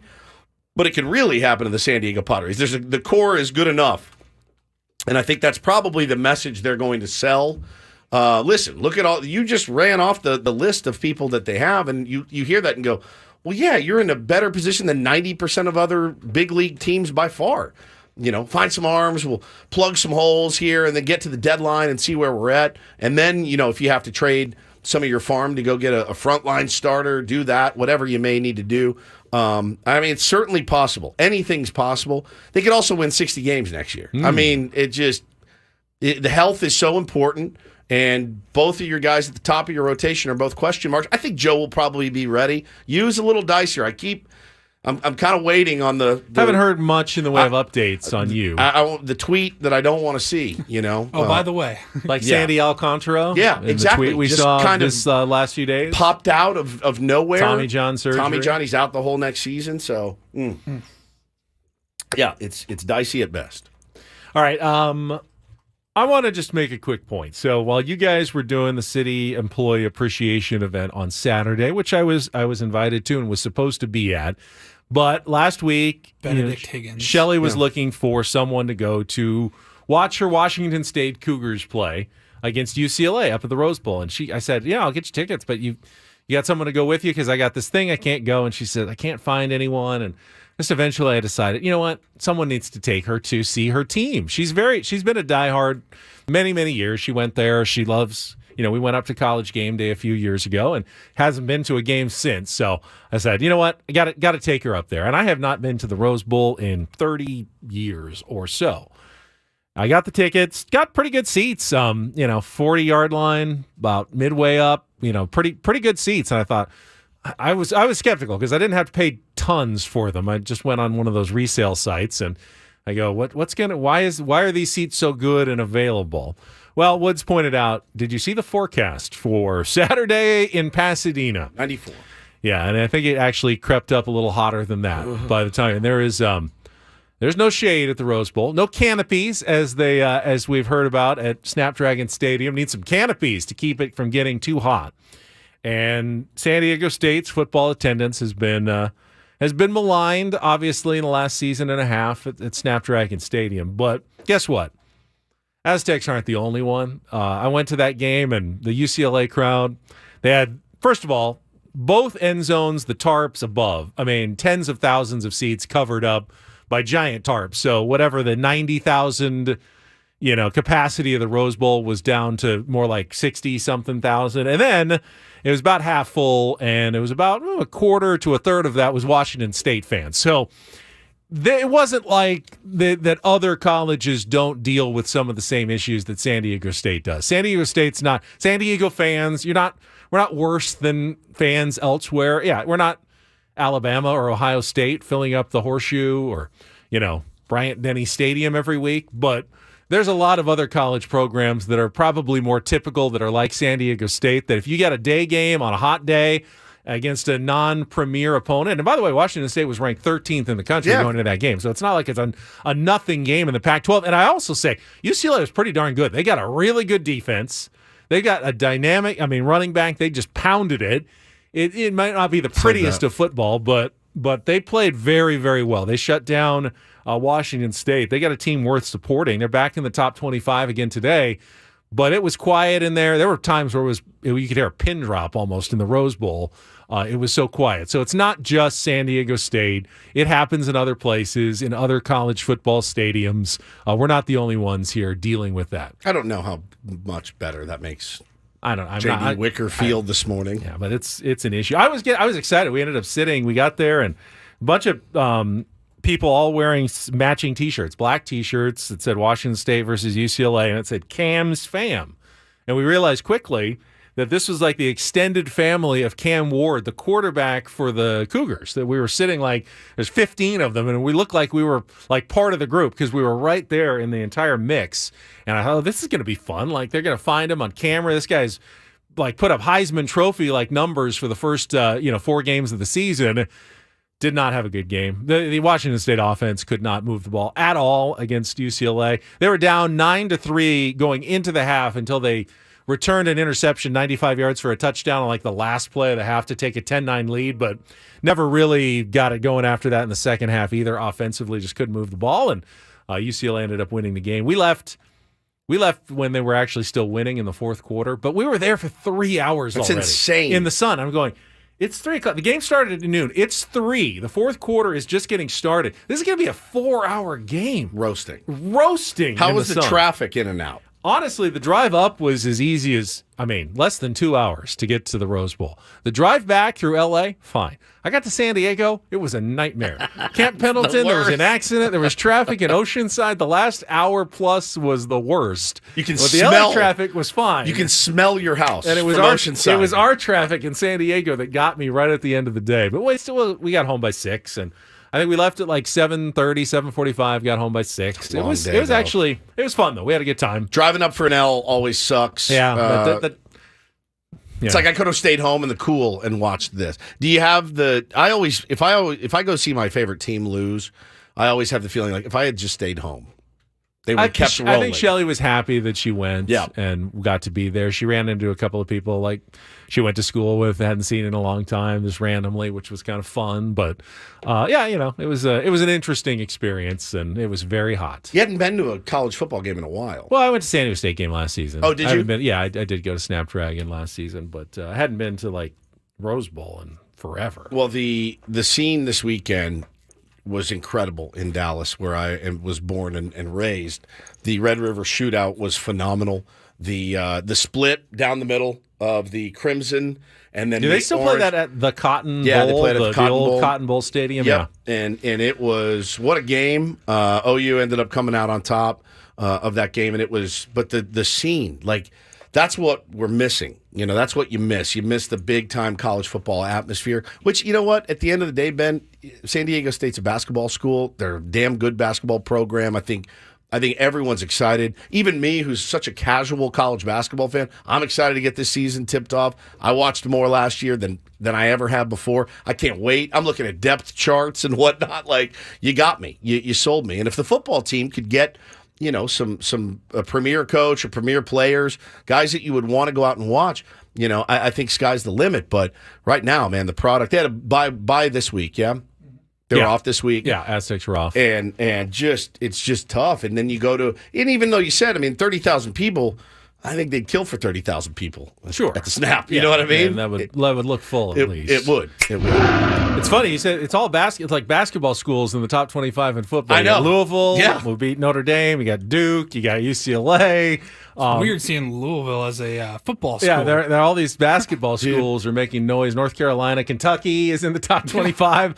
They're crossing sports and having some success this season. Yeah, that's exactly what you want. You want high ranked programs on both parts. But and I did see a report this morning that talks have intensified to invite Gonzaga into the Big 12, which obviously it would be for their basketball program. They don't even play football, but it irritated me going, hey, Gonzaga and San Diego State, comparable basketball programs, but you're getting so much more with San Diego State in terms of all the other sports.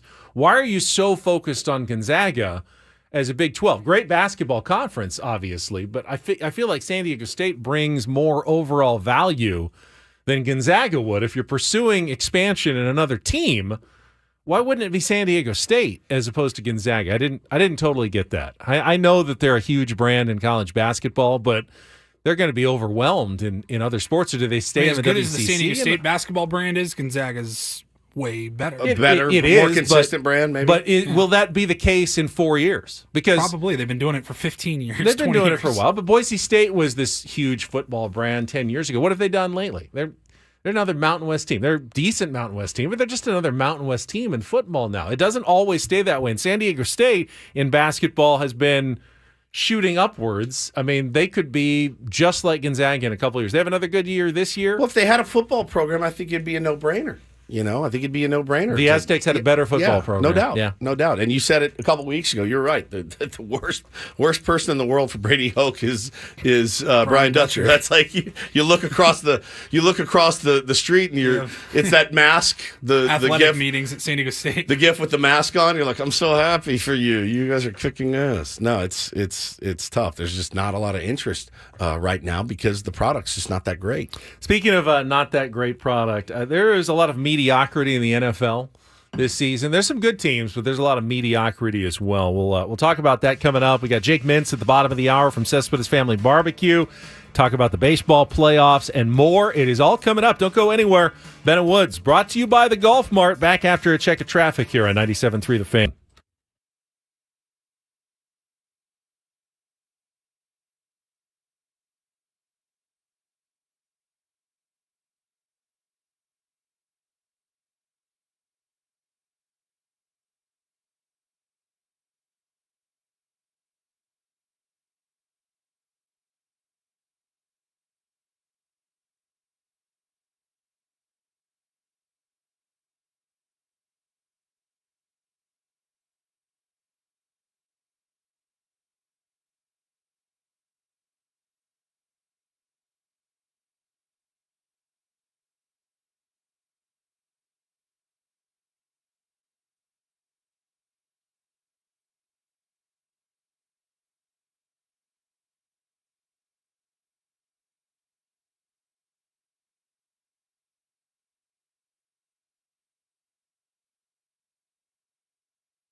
You are what your record says you are.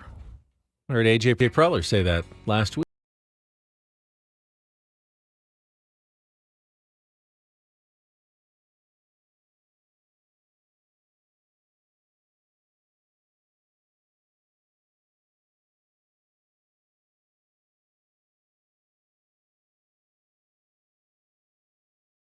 Sure. Then why do I look at the standings right now, Woods, in the NFL, and I look at these 3-2 teams, and they just seem really, really mid. They all played the Giants. I think The that's Indianapolis Colts are 3-2. Now, they did bit get surprising. Jonathan Taylor back, They did. signed him to an extension. Lost Anthony Richardson again, but they have a decent backup in Gardner Minshew. The Atlanta Falcons are 3-2. The New Orleans Saints are 3-2. That's like one of my biggest surprises. Pittsburgh Steelers are 3-2. He's got a lot of mid 3-2 teams. Maybe it's a function of the schedule a bit, like you said, but that means there's even worse teams than that, and there are some even worse teams in the NFL. The Denver Broncos are hideously bad. I mean, we've pretty much established that. The New York Giants are hideously bad. The New England Patriots are hideously bad. The Bears are terrible. The Carolina Panthers are somehow the only winless team left in football. Is that right? I don't Oh even my know if they're as God. bad as some of the other teams that are out there. 2 undefeated teams in the Niners and the Eagles, and there's one team that has Cardinals not won yet. Cardinals are bad. I mean, yeah, we talked about some of the good teams earlier, but there are a lot of bad teams, and even the ones that we thought that were going to be decent. I mean, the Buffalo Bills slipped up against the Jacksonville Jaguars. We talked about it earlier. That there's 2 teams in the AFC, 2 teams in the NFC, and it's not really up for debate. It's the Niners and the Eagles in the NFC, and it's the Chiefs and the Dolphins in the AFC. After that, if you're looking at the whole league standings, like the next best team is the Detroit Lions, 4-1, And they're good. 4-2, but yeah, 4-2, they yeah. did win yesterday. No, they are 4-1. No, You're 4-1. Right. 4-1. They, Wow. They won yesterday. Who was their only loss? They lost to the Seahawks. Seahawks. That's Yeah. right. The team that I lost on our first Survivor game I don't with, want to talk about that has not Survivor lost again anymore, all ever season again. long. How are you going to lose You twice? guys going to make your picks early this week? I don't have to. I'm done. Woods again. is once again out. You took the Buffalo Bills against the Jacksonville Jaguars. Woods is once again eliminated from the Survivor pool. $100 for 4 weeks. Paul, $25 a week. Adam and I Stupid. all went with the Miami Dolphins against the New York Giants, and will remain in the pool for another week. At least you made moving it forward. a week this time. Yeah. Second time around. Yeah. Super fun. The Chiefs made you nervous the first week, though, too. They did. Then they made me nervous in the second. And then I went with the Bills, and they were completely unprepared. And you said the Jags will be more prepared because they've been in London. I'm like, give me a break. It's the Jags. Nope. Lost again. If you're looking ahead this week for that same dynamic, the Baltimore Ravens will play in London Week 6. They take on the Tennessee Titans. The Ravens are going over early to get Smart. extra time in London. So even though that looks like a Tennessee home game, it's not. It's again at that Tottenham Hotspur Stadium, like yesterday's game was, and Baltimore, Tennessee coming off a loss yesterday to the Colts. Baltimore coming off a loss to the Pittsburgh Steelers. I thought they were going to win that game for sure. Mike Tomlin, remember last week, was furious with his team. Said changes were coming after they got bodied. Well, they come back and beat the Ravens. Pretty big win. If the Ravens had won that game, they would have swept all their road division games already. It's tough to lose your division in the NFL. If you win all your road games in the division, you're in pretty good shape the rest of the season. They all have to come to you still.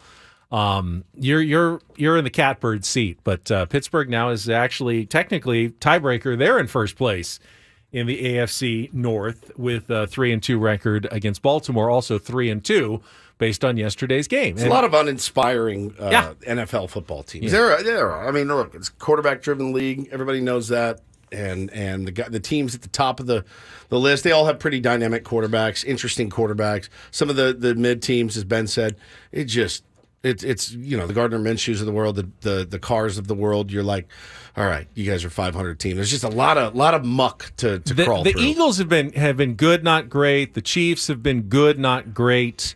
The Dolphins have been spectacular at times. They did lose to the Bills, so they're not running away with that division. The 49ers, though, they're unbelievable. Have looked like a championship team so far. And the only question anyone has about the 49ers, running back Christian McCaffrey scored Brock Purdy ever lose touchdowns in 14 straight games. You better not say Brock Purdy. I know. That's the only question, which is weird. Can't. He's never lost a game as quarterback, and yet people remain unconvinced because of his draft pedigree being Mr. Irrelevant.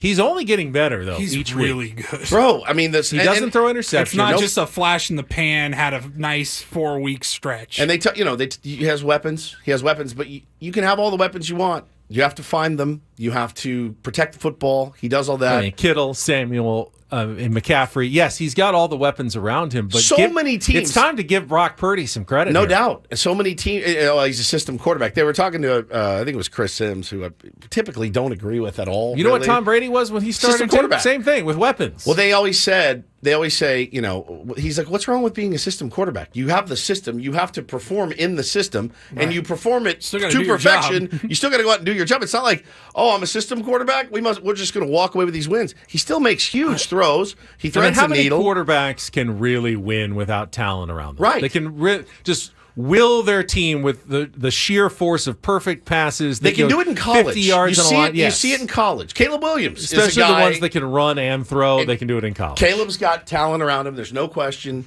But they have a crap defense. They barely beat Arizona. But Caleb Williams, you think, is the kind of guy that can say, all right, I got this. Don't worry about it. Like, I've got it. Vince Young was that way. Reggie Bush was that way. There's a bunch of guys in college. You get to the pros, and you're exposed, man. The defenses are too good. They're too fast. Lamar Jackson has a bit of that in him. But even Lamar was just getting crushed yesterday, throwing up balls. His receivers were falling down. They were dropping passes that hit him right in the hands. I mean, you can only do so much as a quarterback in the NFL. He runs his system, Kyle Shanahan's system, to perfection. It's perfect. He's a perfect guy. If I'm a 49ers fan at this point, I'm just kind of holding my breath. You're praying for health. That's it's just too good right now. And there's so much season left. You're going, have we already peaked? I mean, you couldn't be playing better. Everyone's just. They got offense. They got defense. They've got it all. Yeah. I mean, Bosa is. Cowboys were supposed to be one of the only teams that could challenge you. Yeah, but he's not the only beast. I mean, they got guys flying all over the place. And that defense is so good. Who is that other guy they were focusing on that was just an absolute beast yesterday? Had a longer name.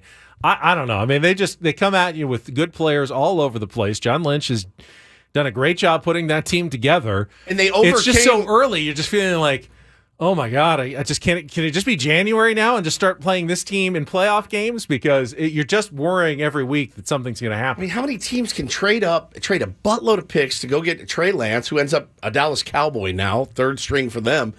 How many teams in the NFL can overcome that? They can overcome throwing picks away. They shared all their secrets with the Cowboys yesterday. It's incredible. Did somebody actually say that? I think it was Skip Bayless Did that he? said, Oh, no. He said, oh, don't worry. Trey's going to share all their secrets. It didn't work. It did not work. No. They got bodied. Yeah. Bodied George Kittle never got tackled. He got 3 catches. They were all touchdowns. He never got touched in the game. So fun. Yeah. They have so many fun players to watch. But, yeah, all you're praying for if you're a Niners fan, health. That's it. If they stay healthy, I think sky's the limit. All right, we are into the division series in Major League Baseball. We've got our friend Jake Mintz from Cespedes Family Barbecue in the torture chamber as an Orioles fan because they're facing elimination on the road tomorrow in Game 3 of their series against the Rangers. We will talk to Jake, our weekly visit, brought to you by Grand Ole Barbecue, coming up next on San Diego's #1 sports station, 97.3 The Fan.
I remember 1984. I was a young lad of 8 years old.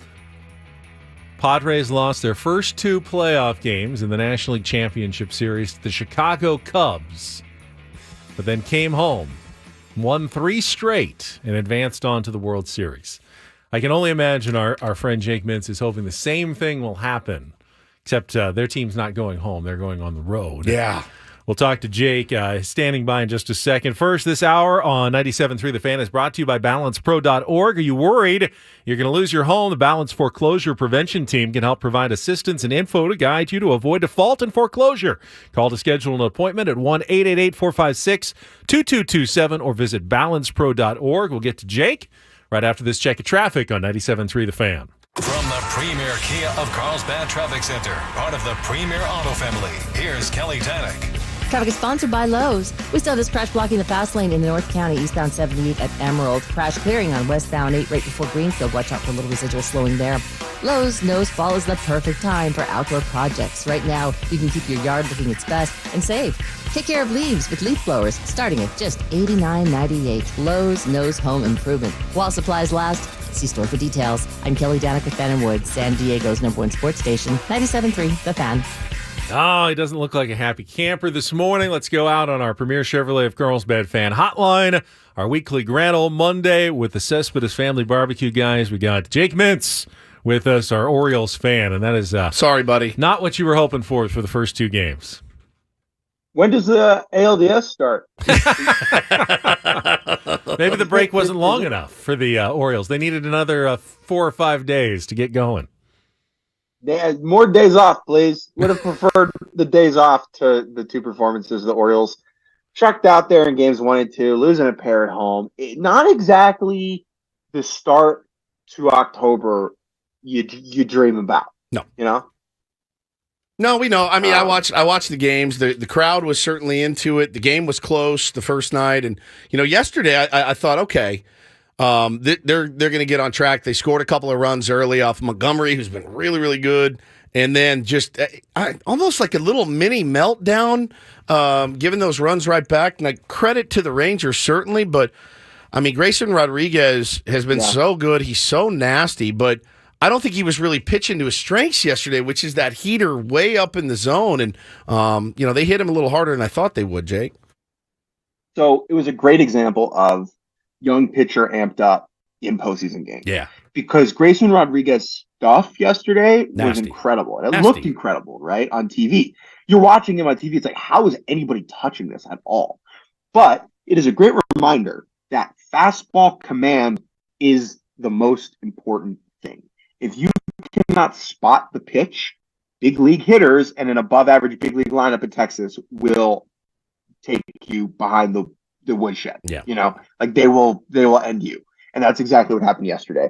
Like Grayson, I didn't love the game plan, the approach of going fastball heavy against that lineup, and it proved poorly. But here's the deal, guys. You can't walk 11 people in a game and win in October. Unless you're Blake Snell. And then only if you're Blake Snell. That's it. Which he can do single-handedly. Right. But the Orioles walked 11 guys as a team. And honestly, 11 runs allowed on 11 walks and 11 hits is a miracle. It is. That wasn't more. It is. Right? It's crazy. And the O's fought their way back into the game in the later innings, losing only by 3, which almost made it worse. Because it was like, if you had just kept it close, the O's did everything, the lineup did everything they were supposed to do. I thought the Orioles played a good game yesterday. Their defense was great. A couple sick picks at first base. Gunnar Henderson was good defensively at third. The offensive group did not look overmatched yesterday. The pitching just didn't show up. And when you allow 11 runs, you're not going to win games. Jake, what do you think about the narrative? We discussed it this morning. Ken Rosenthal's writing about it, that there's too much time off for the bye teams. Thank God. So players do think about it. I think hitters in particular, there is something to the rhythm of the season of feeling comfortable to play and having timing. I do think that matters. It matters, even if it doesn't matter, players think it matters, and so therefore it matters. This is kind of how I approach stuff like that. However, my friends, it is not a disadvantage to have a bye. I love that baseball is having the same discussion that football has been having for decades. And I believe, correct me if I'm wrong, the NFL world has come to a conclusion that it is good to not have to play more playoff games. That is helpful. You got to win twice and you get to go to the Super Bowl, right? That's a good thing. And so I understand the reason that this discourse has popped back up is because 3 of the teams that got a bye lost their first game. And so fans are like salty and feel like they are owed more. That you get a huge advantage of having to face a worse pitcher in that first game. And you just simply didn't take advantage of it. The Braves did not take advantage of Ranger Suarez. The Orioles did not take advantage of Andrew Heaney. And the Dodgers did not take advantage of Merrill Kelly. I know that one's a little bit different because he's their number 2. But there's no way I will give the idea that there is a downside to the bye and the time off. There's no way it outweighs the upside. Absolutely no chance. But there's no more advantages they can give. I've heard, they got to reseed. They got to do this. They got to just say, automatic outs for the 7, 8, and 9 hitters in the order if you're the lower seed and Dodger fans sign up for that today. The auto outs, the 60-game season. Yeah, they sign up for that today. You're not allowed to throw curveballs if you didn't get a bye in the first round. We're going to heat only here. I'm so glad you said that, Jake, because it is like the craziest narrative. Now, it's funny. We were talking about narratives too early in the show, and look, it's your job, what you do for a living, my job, it's Bob Costas's job, it's everybody's job to create the narrative in the offseason. And I did find it interesting yesterday after, again, as you mentioned, 11 walks. They're in there praising the steady hand of Bruce Bochy, and I'm like, bro, you pull a guy off the street, he could manage that game yesterday after the opposing team walks 11 guys and hands you so many free runs. But that's what the postseason is. It's narrative and trying to bust the narratives if your teams like the Phillies and the Rangers and teams like that. Right. 2 things. Well, first on Bochy. So I think the Bochy effect is bigger in terms of like a vibe than it is in terms of like he's a master chess player, or chess master. Like he's good at that. But if you are on the Rangers and it is October and tension is high and you turn to your left in your dugout and you see Bruce Bochy, you're like, oh, yeah, he has 3 rings. Like he's going to be in the Hall of Fame. Yeah, sure. Yeah, I have more confidence in the entire operation because the person driving the bus has driven the bus correctly so many times before. I think it's more that than him pulling the right levers. And then on the postseason narrative side of things, like I think I said this when I was on with you guys last time. October is not about truth. It's not about truth. We are Americans. Okay, we don't care about truth. We want to see entertainment. If you want to have the best team win the title, then let's run this like the English Premier League, right? And let's just give it to whomever wins the most games in the regular season. Yeah. That's not the point of this. It's not, right? The best team doesn't always win. If we wanted the best team to win, we would run this like 70 whatever when there was no NLCS. Where it's just like, oh, you finished top in the AL, you're in the NL, let's play in the World Series. We don't do that anymore because it's not fun. This stuff is supposed to be entertaining, right? And that's the point. And so I have no problem with the bye. Also, won the World Series last year? Houston Astros. Yeah, the Astros. They had it's like no problem with it. They were fine. They handled it. They were big boys. Like just play better. Sorry.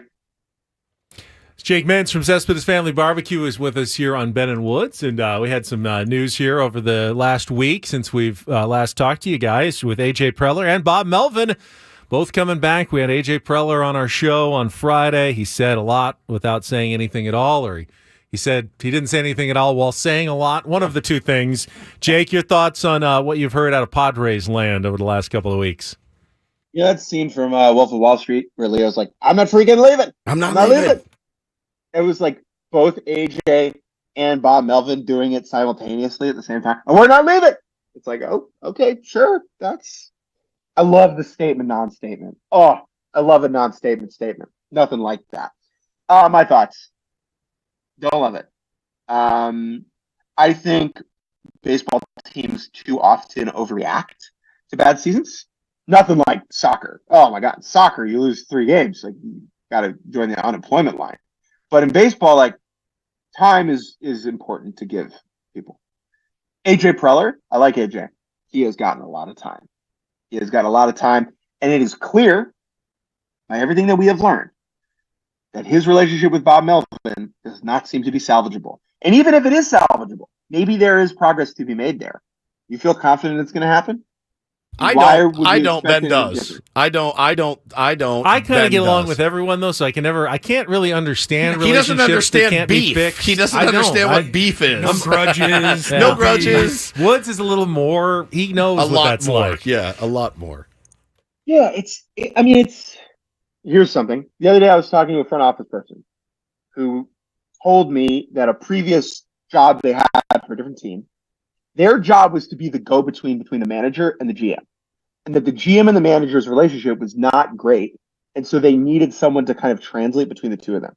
That team made, I think, like 3 postseasons in a 6-year stretch or whatever. And it worked. They were fine, right? They didn't win a World Series, but like it worked. So you can get past that. You can win games. Like the Padres could still be good next year, even if AJ Preller and Bob Melvin hate each other's guts.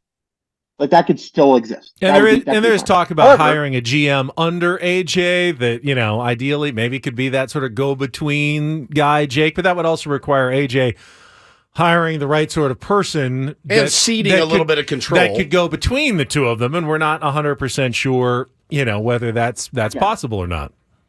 I like AJ. I think he has made the San Diego Padres better. Right? Certainly more interesting. In a weird way. He certainly made them more relevant. Yeah, no doubt. Right? Which I guess is the point. I think that his biggest issue is that he does not readily admit his own shortcomings in process. The best general managers and leaders and executives know what they do not know and are willing to have people under them who know that. Great example in Philly, right? Dave Dombrowski is a legend, future Hall of Famer at this, right? However, he has Sam Fuld under him, who recently played, who has a good feel for some analytics stuff. He knows what he does not know. The Phillies have a big analytics program, big biomechanics program, right? Dave Dombrowski is willing to cede some organizational control in order to have that operation work at the best it can. Now, he's still the one with his finger on the trigger making trades and doing the big stuff. And that's fine. AJ can still do that. He's actually pretty good at that. But the stuff below it, admitting you are not the man for every job, I think is an issue that he needs to show good face. Well, Jake, we do hope for the best for you and your team and get back in this series, make it interesting. I mean, no one wants to see the Rangers just roll right through the entire postseason. So let's get to... the Orioles haven't been swept since, the Korean War or whatever. Right. Like they haven't lost they have not been swept in a series. I think it's 90-something consecutive series. And so if that streak dies in the postseason, oh my God, that's terrible. That's why we drink a lot in the postseason. I drank way more. Way more. Let me tell you, the last thing is so I had an option to either cover that series or cover Braves Phillies. I'm in Atlanta right now. And I opted out of it. I was like, I don't want to have to uncouple my fandom with my job. Yeah, that would be terrible. Don't send me there. Yeah. And I am so happy with my decision. Oh my God, going to Baltimore and sitting in that press box for both of those games, I would have been fired immediately. So I feel much better with my You're much more Woods than Ben. Yeah, Ben can sit in the press box quietly on his hands. Woods I cannot. Will not go into the press box at all because he can't. I refuse. He can't do it, Jake. Jake, appreciate Thank you, buddy. it. Have a good week, Good man. luck, man. Jake Mintz, Cespedes Family Barbecue on our Premier Chevrolet of Carlsbad fan hotline. Save money the right way with Premier Chevrolet of Carlsbad. Visit them today in the Carlsbad Auto Mall.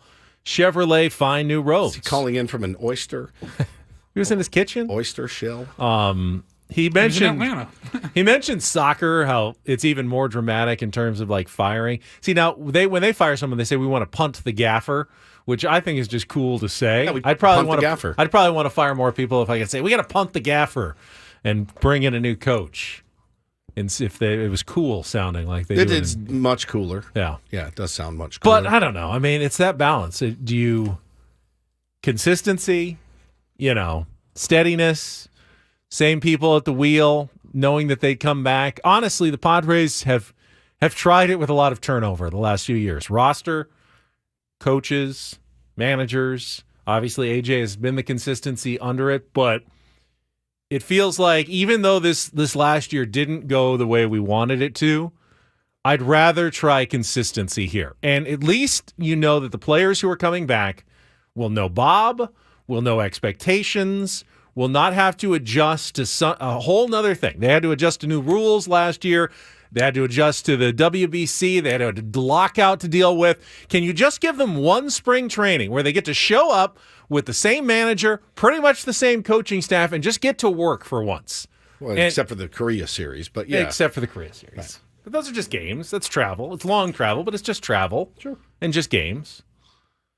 It's nothing that should be completely...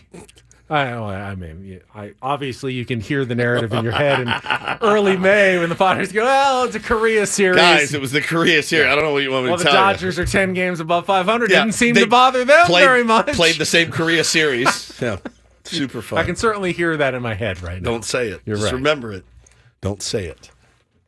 But is it consistency, or do you keep changing until you find the formula that finally works? Because if it's consistently inconsistent, and that's really the Padres in a nutshell. I mean, for 60 games, it looked like Jace Tingler knew exactly what he was doing. 100%.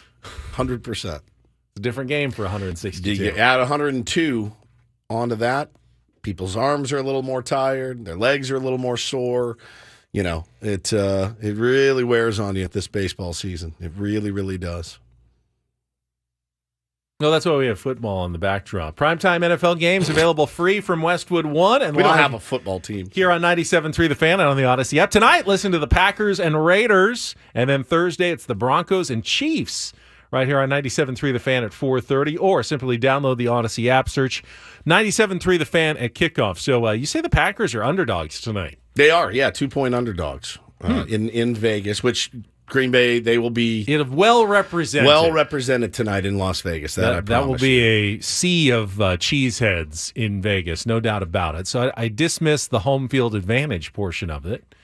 Then it just comes down to Jordan Love against. Is Jimmy Garoppolo back? Or are they still going with O'Connell, Aiden O'Connell? I don't know if he's back as or not. Quarterback for the Raiders tonight. I don't know. I like. I mean, they're dogs, so I like Green Bay a little bit more in this one. Green Bay's getting a lot of money.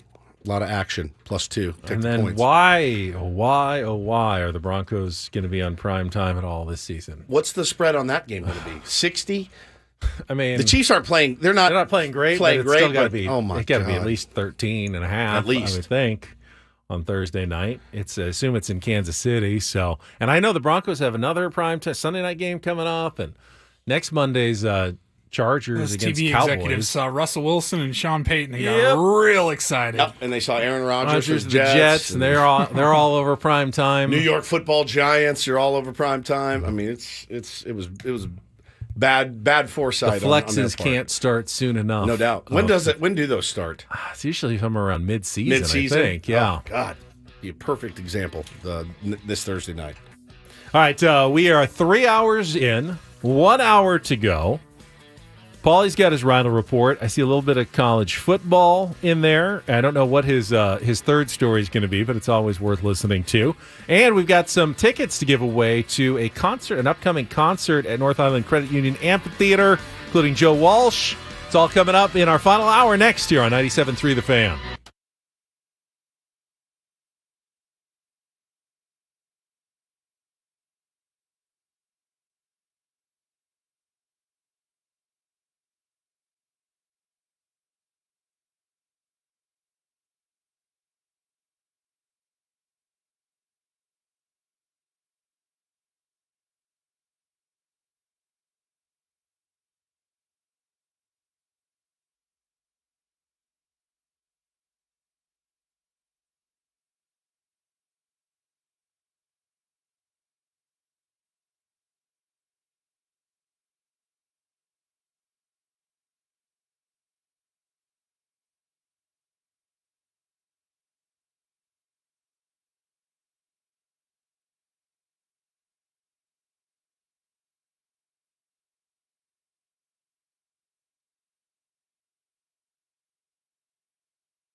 NBA preseason action tonight. I'm just kidding, Woods. This just almost stabbed you in the throat. Just kidding, Woods.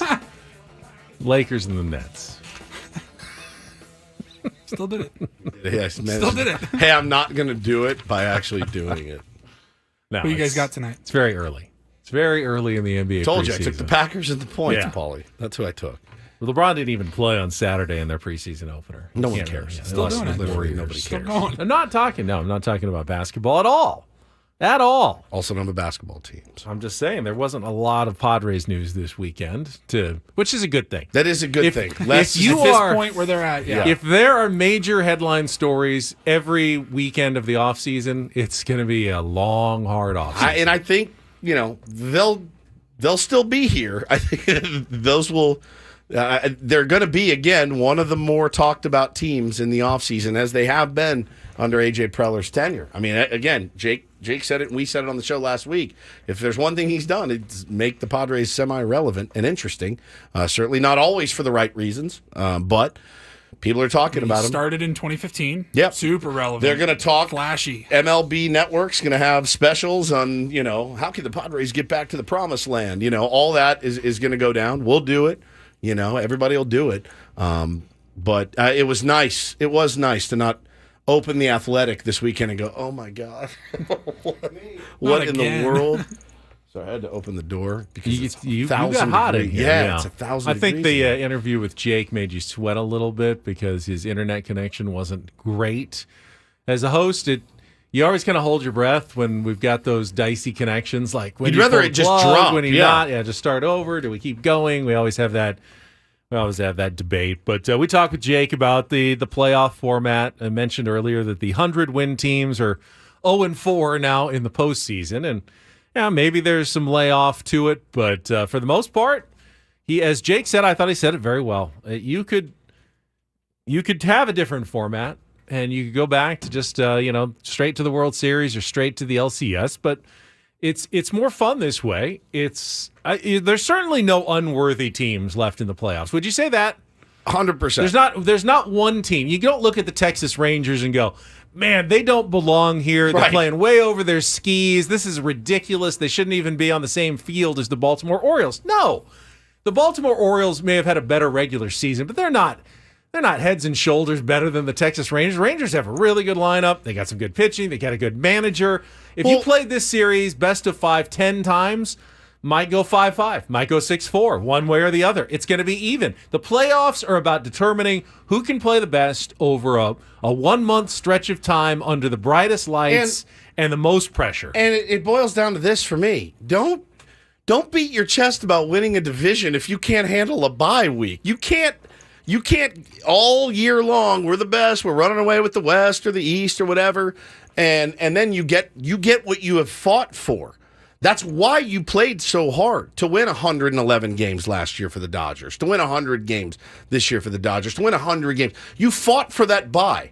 Don't then, when you get the bye, be like, well, this isn't fair. But I get the sense that the teams of the fans of the bye teams would like a format which those teams advance 80% of the time? I mean... Then they should win their games. Okay, well, here's what I'm saying. They're set up better. They're facing threes, Maybe this is one of those... And 6 seeds. Maybe this is one of those 20%, even if that is the case. You don't know what the cause of it is, but this is baseball. If the Dodgers played the A's in 10 series, the A's are probably going to win a couple of them. Right. Now, the A's are not good, but now you put the Dodgers against the Diamondbacks, who are a decent team. Diamondbacks are going to win at least 3, probably 4 of those series, even against a better Dodgers team. So you can't force a format in any way that makes the better team that much more likely to win a playoff series. This was fantastic. A tweet that came out this morning from Alex D'Agostino. She is a writer for Sports Illustrated. She's in Arizona, so you know where she stands. She says, after listening to Bob Costas and other angry Dodger fans complaining about the MLB playoff format, I realized how unfair the setup really is to teams like the Dodgers. So I spent some time scheming up my own MLB playoff format. The team with the best record always plays the team with the worst record. The good team didn't win all those games and make the playoffs only to have them face a challenging opponent. Come on, give them a break. Then this is the best. Playoff series are no longer best of 3 or 5. Both teams will play an infinite amount of games until the team with the better record wins 4, at which point they are declared winners. It's unfair for the better teams to have to be better for fewer games, so they deserve more chances to prove they are, in fact, better. It is so brilliant. I'm going to retweet it from Ben and Woods. I can't even do it justice with how genius it is. But yeah, man, you can't. No one's going to feel bad for you, really. Like, again, if given the choice, hey, okay, you can sit and reset your rotation and get healthy, get your legs worked on, get your feet right, get your arm ready, or you can play the Marlins in a series. Every one of them is going to say, we are going to sit.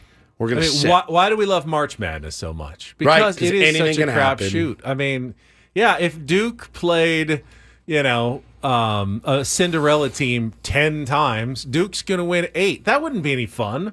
If you just kept getting, long series with the Kentuckys and Dukes of the world, eventually winning 4 games to 1, you love the fact that all they have to do is win once to advance and upset and pull off a stunner. That's what makes it great. Baseball playoffs are more like March Madness than the NBA playoffs. They are, even though they're playing even though a series. They're series, it's still, in a baseball season, a 5-game series is more like a 1-game meeting in basketball than it is a 7-game series. Like you can't do this every year. You just can't do it every year. And I will say, if the shoe was on the other foot and those teams with the bye were winning, I would say, yeah. I mean, they had a chance to reset their rotation. They had a chance to get healthy. I wouldn't be coming here saying this is unfair. This is unfair. Those lowly 6 seeds aren't winning enough. No, it lined up exactly how you want it to line up. The Dodgers are taking on a 6 seed in the Arizona Diamondbacks. They had a guy at Dodger Stadium that was 0-11. Like, you can't write up a better scenario than that. You can't. That's it. You won 100 games. You cruised. You really weren't challenged at all for the division. And you're going to complain about an unfair format? You're embarrassing. I'm going to give you a question after the Reindl Report. I'm teasing it about the playoffs. But first, let's get some headlines from Paulie.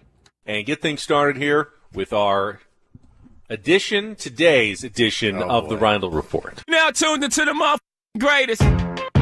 Welcome to the Reindl Report with Paul Reindl. Hi, Paul. All right. 2 stories from the world of sports that we haven't gotten to yet. We'll start off in Major League Baseball. And 1 story that you didn't know you needed. Are you laughing, biatch? It's the Reindl Report. Hey, Paul, how you doing? Okay, how are you? On 97.3 The Fan. Are you ready to bless the mood? I need some help, please. That was good. Can I get a oh yeah? Oh yeah. All right.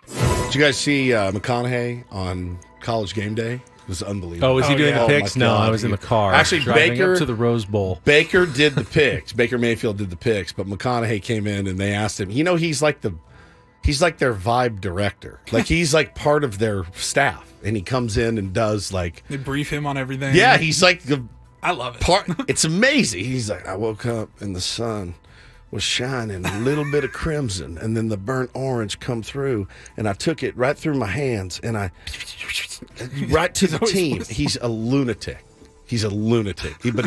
It's brilliant. Didn't work this week. Close game. Good game. All right. I'm glad you brought up Matthew McConaughey. We'll get to him in a second. I want to start with college football. Now, we talked about this during Don't Do This, the Miami-Georgia Tech game. Wanted to bring it back because we did not get to this audio that I found. But if you missed it, if you were living under a rock, I mean, maybe the worst coaching decision you'll see all year long. Miami has the ball. In your lifetime, maybe. With the lead. Yeah. Georgia Tech, no timeouts. They're undefeated, right? Miami was undefeated, correct? 5-0? Yeah. 4-0 going into the game, I think, yeah. Yeah. And it's 3rd down. There's 40 seconds and ticking. Like, there's less than 40 seconds. They take a knee. The game is over.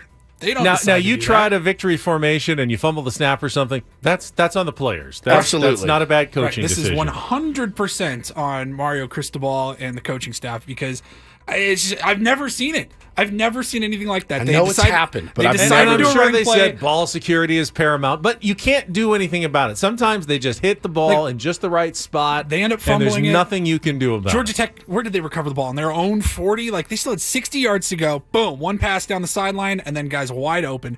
We played you the call from ESPN. We talked about it during Don't Do This.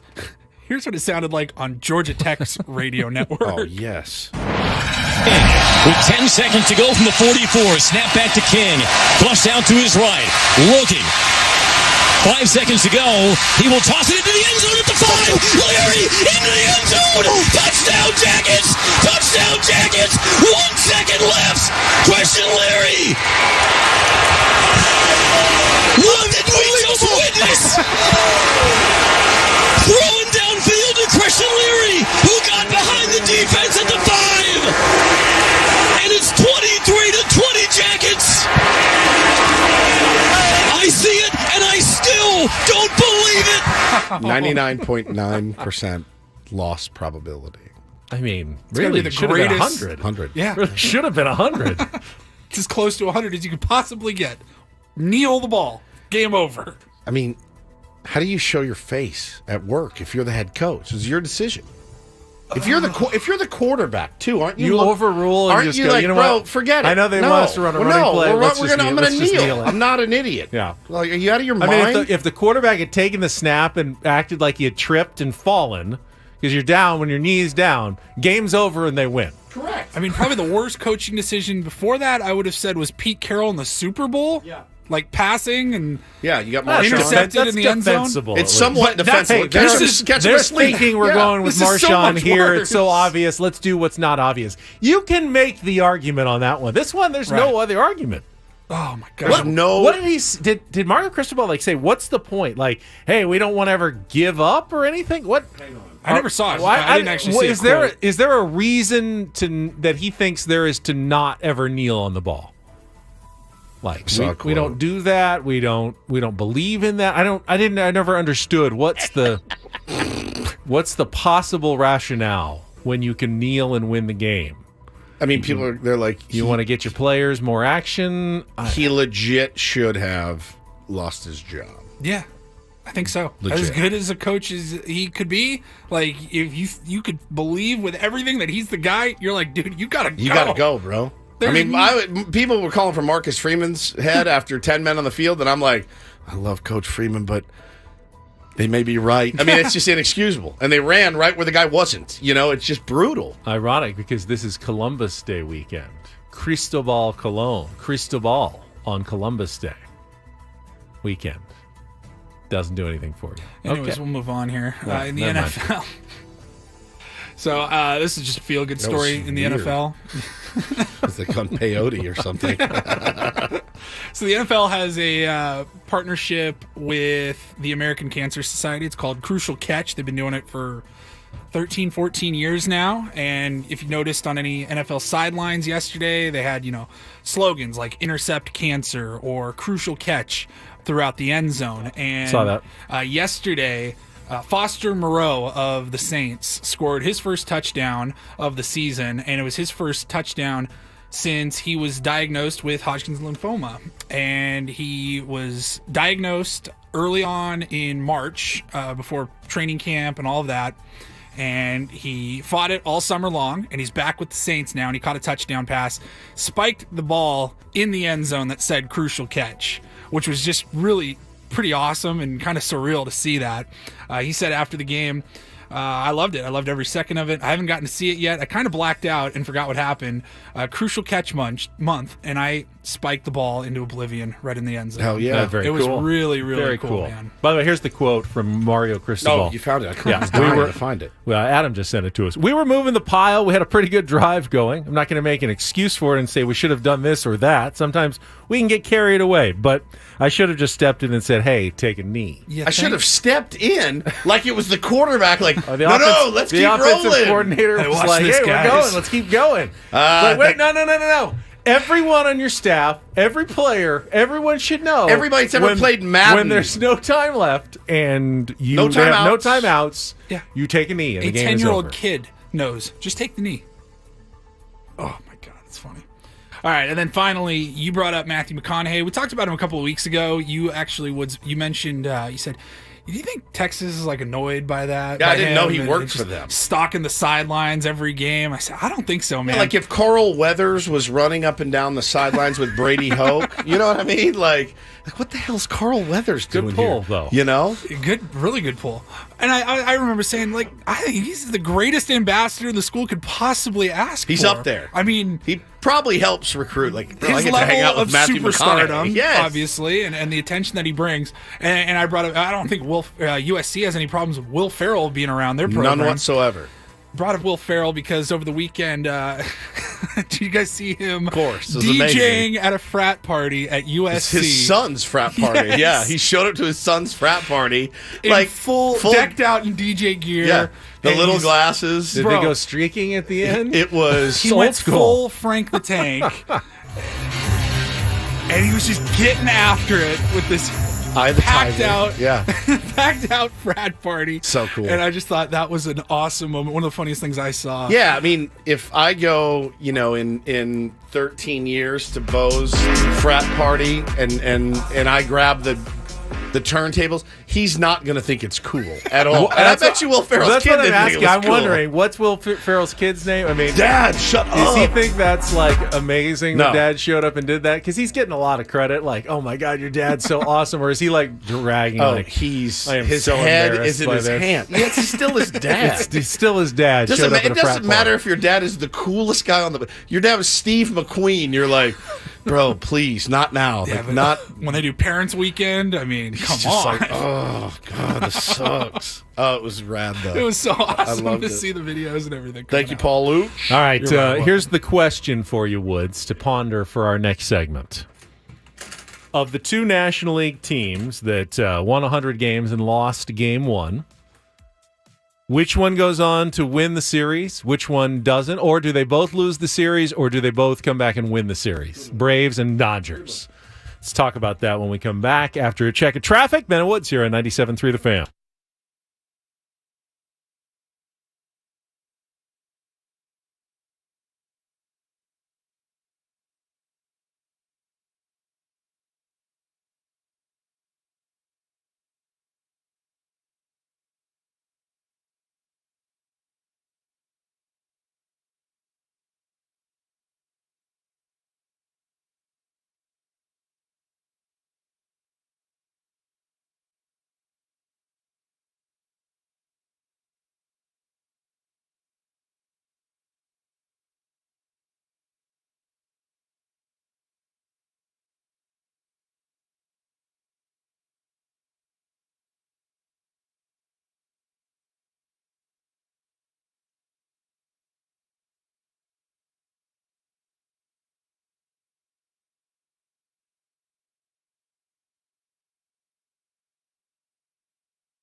All right, so again, 2 playoff games today. 3:07, Phillies Braves at Truist Park. 6:07, Diamondbacks Dodgers, Dodger Stadium.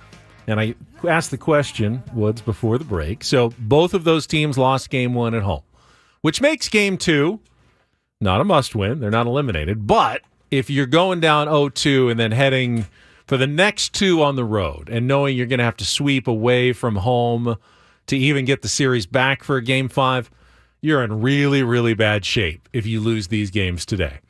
So my question was, of those 200-win teams in the National League, the Braves, who are historically good on offense, the Dodgers, who surprised everyone despite their offseason maneuvers by getting back to 100 wins, winning another division title, which one do you think has the best chance to come back and win the series down 0-1 in the best-of-5 division series?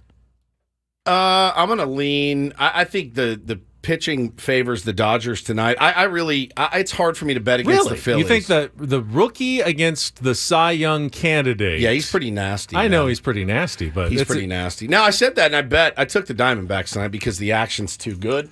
It's plus 140 basically. I think you're right that. I don't think the Dodgers are going to drop 2 at home. I tend to agree with you. I just don't know. I'd make the argument that the pitching, you'd think that the pitching would favor the Diamondbacks in this game. Well, so making his playoff debut. Dave Roberts has not used any of his high leverage guys because he didn't have to. That's a good point. Was a freaking blowout. They were so behind. So if Miller, with a day off, there's no reason. If Miller gets in any trouble, the leash on him has got to be pretty short. But he's nasty. I mean, he's straight up nasty. So when those high leverage guys come in and they go, heck, it's Monday. We haven't pitched since the previous Saturday. They could be rusty, too. After not coming in for over a week. That layoff was brutal. Again, I bet the Diamondbacks just because I'm rolling with them. But I think I just don't think I don't see the Dodgers losing 2 at home. I do think the Diamondbacks can win this series, but I think the Phillies could be that team of destiny. Maybe again. Yeah, I mean they look. I agree 100%. They look. Can you be a team of destiny every year, or at some point are you just the team to beat? Yeah, that's true. When do you switch over from being the team of destiny to the team to beat? So this was pretty sick because I don't think anyone would have 2 weeks ago said, "Oh, the Braves look like real underdogs in any series against anyone." No, they were so good this year, but now they really look like underdogs in this series. They really do against the Phillies, don't they? And so our boss Adam is a Braves fan, and he sent us. He goes, "I love this article." He goes, "I love the Braves, but I loved this article. I read this article, Ben. It was one of the more fascinating pieces I've read about baseball." Matt Gelb wrote it. It's in The Athletic. It says, inside Rob Thompson and the Phillies' bold bullpen plan that blanked the Braves in the NLDS Game 1. By the way, they were not shut out at home all year, the Atlanta Braves. Not once. And then the first playoff game, they get shut out. Rob Thompson goes and he grabs JT Realmuto, and he says, Rangers on a short leash tonight, Ranger Suarez. And he had been preparing to pitch deep in the game. And, by the way, absolutely could have pitched deeper into that game. Tells JT Realmuto. He tells all the guys in the bullpen, hey, no lingering around the bench. Everyone to the pen early. And they're like, okay, is this like do or die? It's game 1. He said a lot of the veterans usually go out in like the 4th inning. Right. And start walking out there. He said, nope, I want you all out there. He said it was audacious and risky. It was definitely going to bring scrutiny if it didn't work. This is amazing, though. The one person he did not tell that he had a plan, and it was going to be, we're going to shut the Braves down with our high-powered bullpen arms in Game 1. We are going to try to steal one here in Atlanta. The one person he didn't tell was Ranger Suarez. And Ranger was pissed when he got pulled out of the game, and he had way more in the tank. And so Rob Thompson goes, I thought if I told him, it was going to change the way he pitched, and he would maybe empty the tank a little harder. That's fascinating because I thought the strategy made perfect sense, knowing they had 2 off days before the game and another off day after the game, and they've got such good bullpen arms. Why wouldn't you empty the tank like it's a Game 7 or a Game 5? Because even though it's a Game 1. You'll get to reset them all, though. It's essentially knowing you got a day off. It's like a Game 7. Yeah. But I think my tendency would have been to tell Ranger going, hey, don't feel like you need to leave a lot in reserve. Go ahead, go be nasty for 3 or 4 innings, and we're gonna be aggressive. I think it was an interesting call that he didn't want his guy to be over. I thought it was so good. You said that Suarez. So Suarez says this. You said that with Grayson Rodriguez, a young guy who gets overhyped. And I wonder how Dave Roberts is going to handle Bobby Miller in the game tonight. Similarly, especially down 1-0, but with their high leverage guys available, like you just said, will he say, "Hey, go attack these guys and we'll get you early," or is he not going to say anything? I mean, it's fascinating. You saw how much criticism the Twins got for pulling who do they pull early in the game? Not the Twins, the Blue Jays. Barrios. Yeah, for Barrios, for pulling Barrios, yeah. So Suarez, after, when he found out about the plan and they won and the bullpen came in and they were incredible, he said, that was perfect. The way they did it was perfect because I know myself as a competitor. It would have taken me out of my preparation or my comfort zone. As a starting pitcher, you want to go deep in games. If I'd known it was going to be a short outing, it probably would have taken some energy out of me. So he was out there expecting, no, I'm going 5, 6, whatever they need. And when they pulled him, again, he was visibly mad. Like he looked up to the sky and was like, are you effing kidding me? What are we doing? And then Rob Thompson came in. I mean, that's just stones. It's just big, big stones having a plan like that. And then, having the pieces to be able to execute it. And then everyone coming in and getting the job done. Matt Strom, our old pal, man, I was sweating it there for a minute when Matty came in. I think there was a runner on. Gave up a hit. Gave First up a and knock. second. Yeah, the tying run up. Trey Turner with one of the most beautiful double plays you'll ever see. I mean, it was. I thought going with Kerkering for 2 innings into the second inning was a bit of a surprise. Bro, I mean, they're pushing the right buttons. So I think if you're a Braves fan, you are, for good reason, probably pretty panicked. Now, again, you're also going, okay, well, we got Max Fried on the bump today, and we've got this lineup, and they didn't hit, but they're ready. They've seen these guys now. They've seen the high leverage guys. So that's good. But you're going up against the starter who has been as good in the playoffs as anyone the last 2 years. What a matchup, man. Both of them tonight. And what are they staggered again, I'm assuming? No, 307, 607. Doubleheader on TBS. So you can watch all of both games, no problem. At least for someone like you who gets off work early. Yeah, normal. Now, the family. For people with a normal work schedule, the start of the first game might be a little early for some people. Just phenomenal drama tonight. Can't wait. 833-288-0973. Let's do Tier 1 Topic Wheel. I'm all the way in our in. last segment. Yeah. If you want to join us for a little Topic Wheel, could be anything. We'll spin it, random topics, but you get to sound off as well. So get in line, 833-288-0973. We'll do that. Final segment of Ben and Woods coming up next on 97.3 The Fan.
4:30 tonight. We've got Monday Night Football for you here on 97.3 The Fan. The Green Bay Packers, the Las Vegas Raiders. Woodsy says, take the Packers and the points. You're getting 2 right now. That's what I saw, yeah. There was a number, Jordan Love and the Packers against the spread's really, really good. 16-6 against the spread when they're underdogs. Jordan Love 4-1 against the spread, underdogs. I'm like, all right, I'm sold. Like you said, Green Bay's going to travel. They're in Las Vegas right now. Like, ooh. And they're like Pittsburgh travels, what's this Green sphere? Bay travels. Yeah, well. yeah, they're loaded. Yeah, I mean, let's be honest. If Hey, you were, how are They ya? got a Gordon Ramsay. if you were a fan, Is that Bubba Gumps? and we're going to make a road trip. Hey, oh God. Have you been to the Bellagio? It's spectacular. I saw Bubba Gumps in there. Yeah, dude. It's full right now. That big M&M place. Ooh, candy. It's amazing right now in Las Vegas. Just incredible. If you're going to pick a road trip, though, if you're an NFL team, you look at the schedule and you go, all right, they're going to Atlanta, and they're going to Minnesota, and they're going to Buffalo. Yeah. Huh. Vegas. Las Vegas in They've October. got the world's biggest Taco Bell. Sounds It's like kind 3 of levels. Cantina. Oh, you betcha. You can get drinks there. Oh, you betcha. So good. Holy crap. Yeah, so it's gonna be full of Green Bayanites or whatever you call it, Green Bayers, Wisconsinites, but specifically from Green Bayers, Green Baysians. Green Baysians is pretty good. I'm a Green Baysian, long time Green Baysian. Huh, that's a good question. I never thought about that one. Dominic in the chat says, a lot of pasty folks with fanny packs invading Vegas right now. 100%. How is that different than any other day in Vegas? There's no $5 tables here. What do you call them? What do you call them? Wisconsinites? Wisconsinites, yes. But you more specifically, though. Like, I'm a Wisconsinite, but I'm specifically I'm a California, I'm a San Diego. I really like Green Baysian a lot. Baysian. Green Baysian is fantastic. I'm picking up Green Bay. Okay, let's look at traffic, and then we'll get to our Tier 1 topic, Will. If you want to join us for just random spins of the wheel, give your answers to our topic questions. Give us a call, 833-288-0973. Now's the time to get in. We'll be back after traffic here on 97.3 The Fan. From the Premier Kia of Carlsbad Traffic Center, part of the Premier Auto family, here's Kelly Tannick. Traffic is sponsored by Valvoline Instant Drive-Thru Oil Change, your 15-minute instant drive-thru oil change. You guys are wrapping things up on a pretty good note. Just one problem. Care to guess what it is? Yep, northbound side of the 5 before Carmel Valley Road. Got a ladder in the 2 left lanes.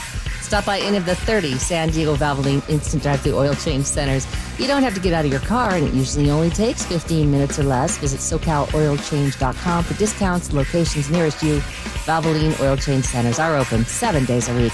I'm Kelly Danik with Ben and Woods, San Diego's #1 sports station, 97.3 The Fan. A ladder on the highway on a Monday morning. That's not the way to start the week for Kelly. That's Kelly Danik's Super Bowl, though. Who are we kidding? You know what I mean? She's like, you sons of bitches. All right, let's bring someone on. Let's see. We got Juan on. Juan, are you here for the Tier 1 topic, Will?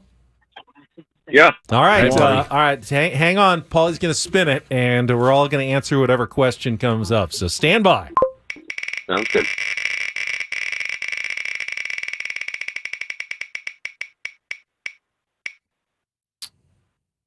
All right, here we go. Who was your first celebrity crush, and are you still into them? Oh, my.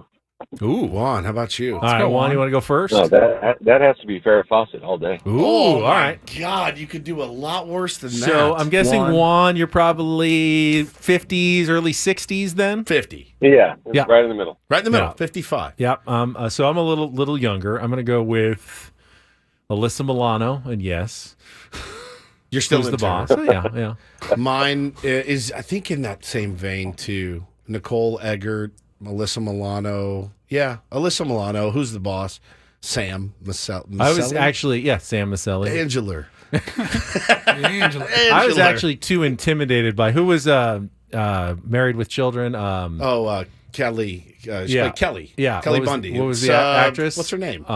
She's fantastic. Oh, come on, Well, dummy. I What is I it? was almost too intimidated by her. Yeah, she. But Alyssa Milano seemed a little Applegate. more. Yeah, Christine Christine Applegate. Applegate. Yeah, I was a little more. I was a little Blank, more. totally blank. Seemed more approachable. Whose Alyssa was Milano. yours, Paulie?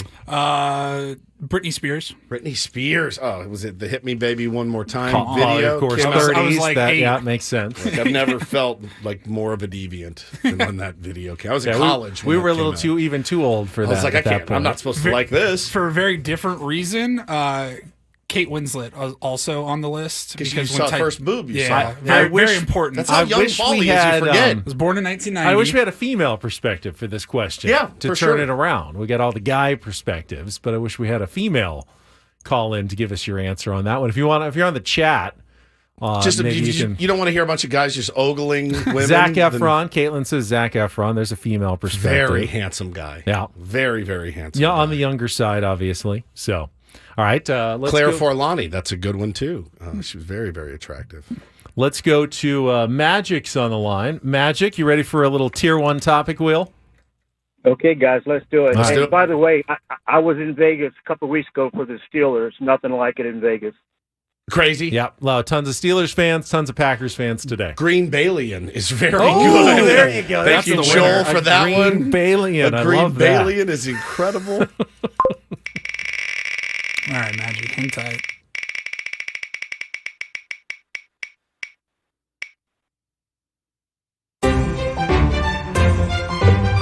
All right, if you were given the opportunity right now, would you want to go to outer space?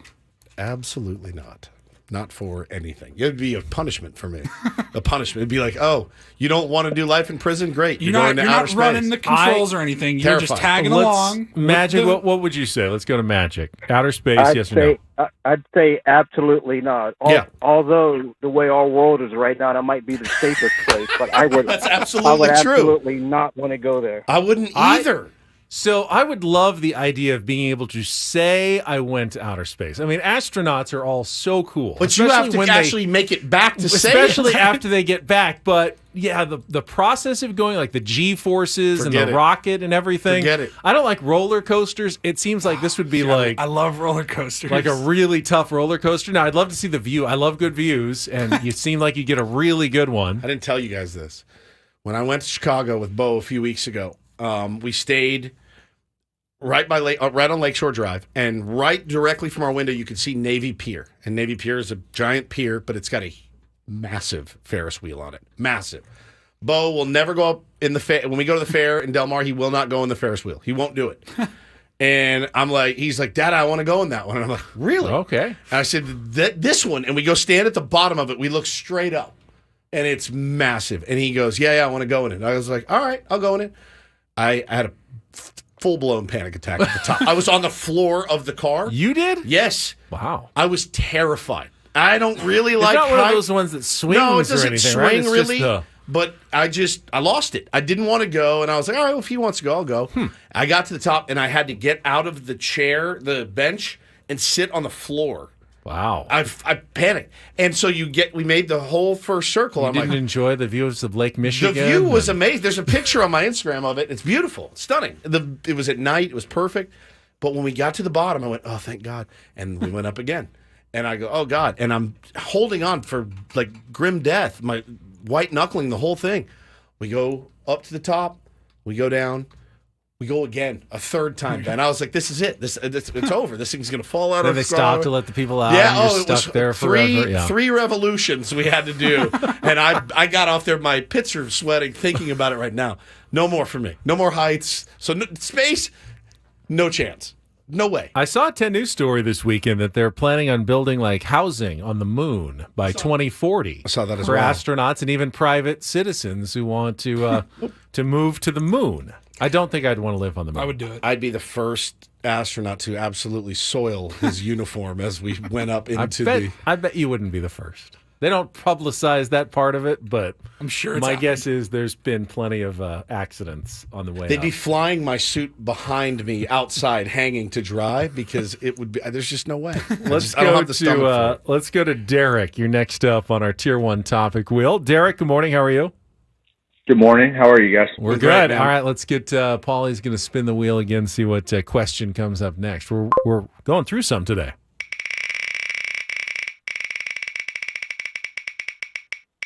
Need to restock the topic wheel. Getting to the dregs of the questions. No, you guys boxers or briefs? Which one? So Gatorade or Powerade? Cheez-Its? No. Okay. So Derek, picture yourself. You're a co-host here on Ben and Woods. The question is, if you could interview one person in studio who's no longer with us, so somebody from the past, who would it be? Like Hammer or like somebody that's No, dead? like the celebrity that's Jeff, the guy that ran the board? I mean, I guess you could Cilio? pick him, but I think it was more of like they've passed on former to the next life. Passed away dead athlete or person. celebrity or someone. Okay. Yeah. All right. Paulie, why don't you go first on this one? Man. It's weird because a lot of the first people that come to mind are kind of problematic, but like I think interviewing Elvis would be fascinating. Yeah, That's a good one. Good. I mean, I'm gonna. You know me. I keep it sports. I would love to bring back Tony Gwynn. I loved talking to him so much. It was one of my favorite interviews I ever got to do, and to get another chance to have him sitting here, plus in studio where you get to see the smile and hear the laugh. It was amazing, and I would love another chance to do it. So that would be my choice. Who's on the line again? Oh, we got Derek. Derek, what about you, buddy? Ben, you stole my thunder. That's what he does. That's what he does. So I was going to say Tony Gwynn, but I'll tell you what. I was a minor league ball player, and I actually had a chance to meet this guy.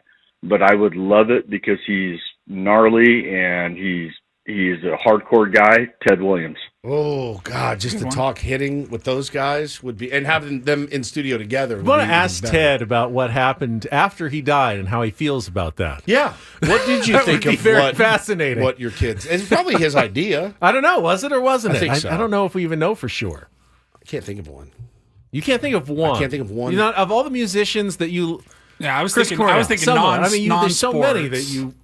Maybe Cornell would be good. Yeah, just to be in his presence. I've seen him play live, but I don't know. I'm trying to think of inside the mind. I'm trying to think of a sports one that would be really good. Yogi Berra, something like that would be really funny. Like if you've seen that documentary, it's out right now. Mickey Mantle. Mick would be really. My dad's hero would be. That would be a fun one. That would be interesting. That would be. Given Wilt Chamberlain, no. I think given the perspective of what we have learned about athletes like Mickey Mantle, like in hindsight, just to go back now with a different perspective and talk to them.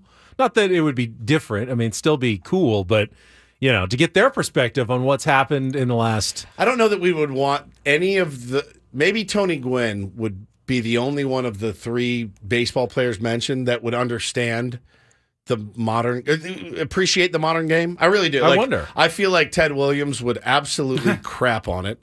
I feel probably, and I feel like Mickey Mantle. A lot of things. I think Mickey Mantle would absolutely crap on the modern game as well. So I don't know how. I didn't want to get a fist fight with either of those guys, But I also didn't see them bunting a lot. Try to explain analytics to them. Right. 100%. Babe Ruth. He'd be fascinating to talk to. Probably wouldn't be that. You think he was that smart? Yeah. I feel like he was a simple guy. Simple, a little bit simple. I think he knew the game. No, for sure. Yeah, knew the game. Absolutely. All right, let's get one more. We got Greg on the line. Good morning, Greg. How are you? Good morning, fellas. I'm doing great here. By the way, I'd interview Jesus, just so you know. Oh, Jesus. Okay. Yeah, all right. That's just very easy. I mean, you would certainly answer some questions for all of us if we could get in there. Yeah. So what's going to happen to me? All right. Here we go, Greg. I'm not a fortune teller. Stop treating Jesus like he's a fortune teller. Oh, I like this one. If you were a ghost, how would you haunt people? I would come back to be interviewed on the Ben and Woods show. Yeah. What about you, Greg? Is it Greg? I hate to say it, but I'd probably be like some creepy, pervy. At least you're honest, man. Just hanging out at Paige Spirinak's house. Yeah. That's you guys can't say it. I'll say it. That's fine.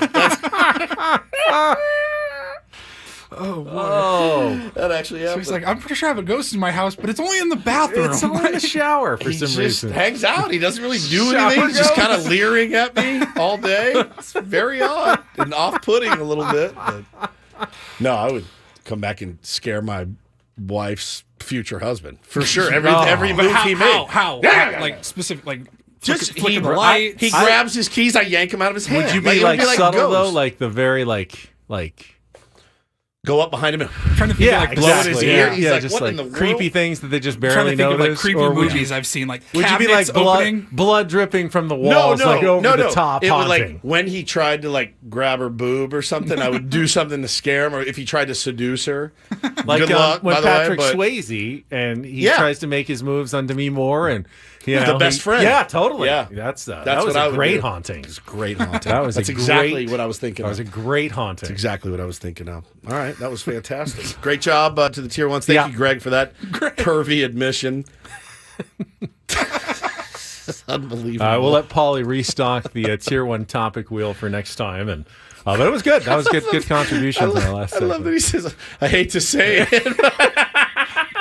But I'm just gonna say it. Well, do you have a way of getting people to be honest with you for some reason? I think it's your open honesty. He's like, we're that- all thinking it. I'll just say I'll it. just say it. It's fine. I'd just be a giant ghost perv the whole time. I love it. Oh, that's All right, fantastic. boys. That's it for us.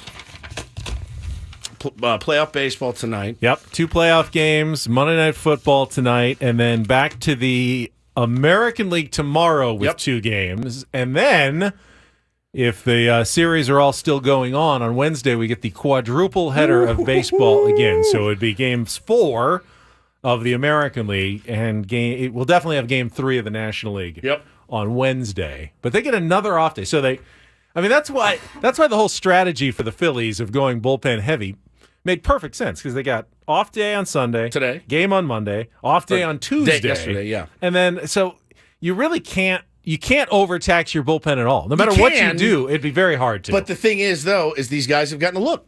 You know, they've gotten a look at those guys, and they've seen them before. That's true. You know, but you see them with some regularity. By game 5, that overwhelming stuff won't be quite as scary or effective. And you've seen it, maybe a few games in a row or whatever. But man, these are I love this time of year so much. Great, good, decent football on tonight, but two playoff games. It's a good point, though. There is a cost to everything, even though they will be available. The more the batters see of a reliever over the course of a series, the more likely they are to have success against them later in the series. Like they hit Strom pretty good. Like they hit him hard. Yeah. I mean, there's, you just never know. You still got to press the right buttons. It's not an automatic like, oh, you got the 6th, 7th, 8th, and 9th.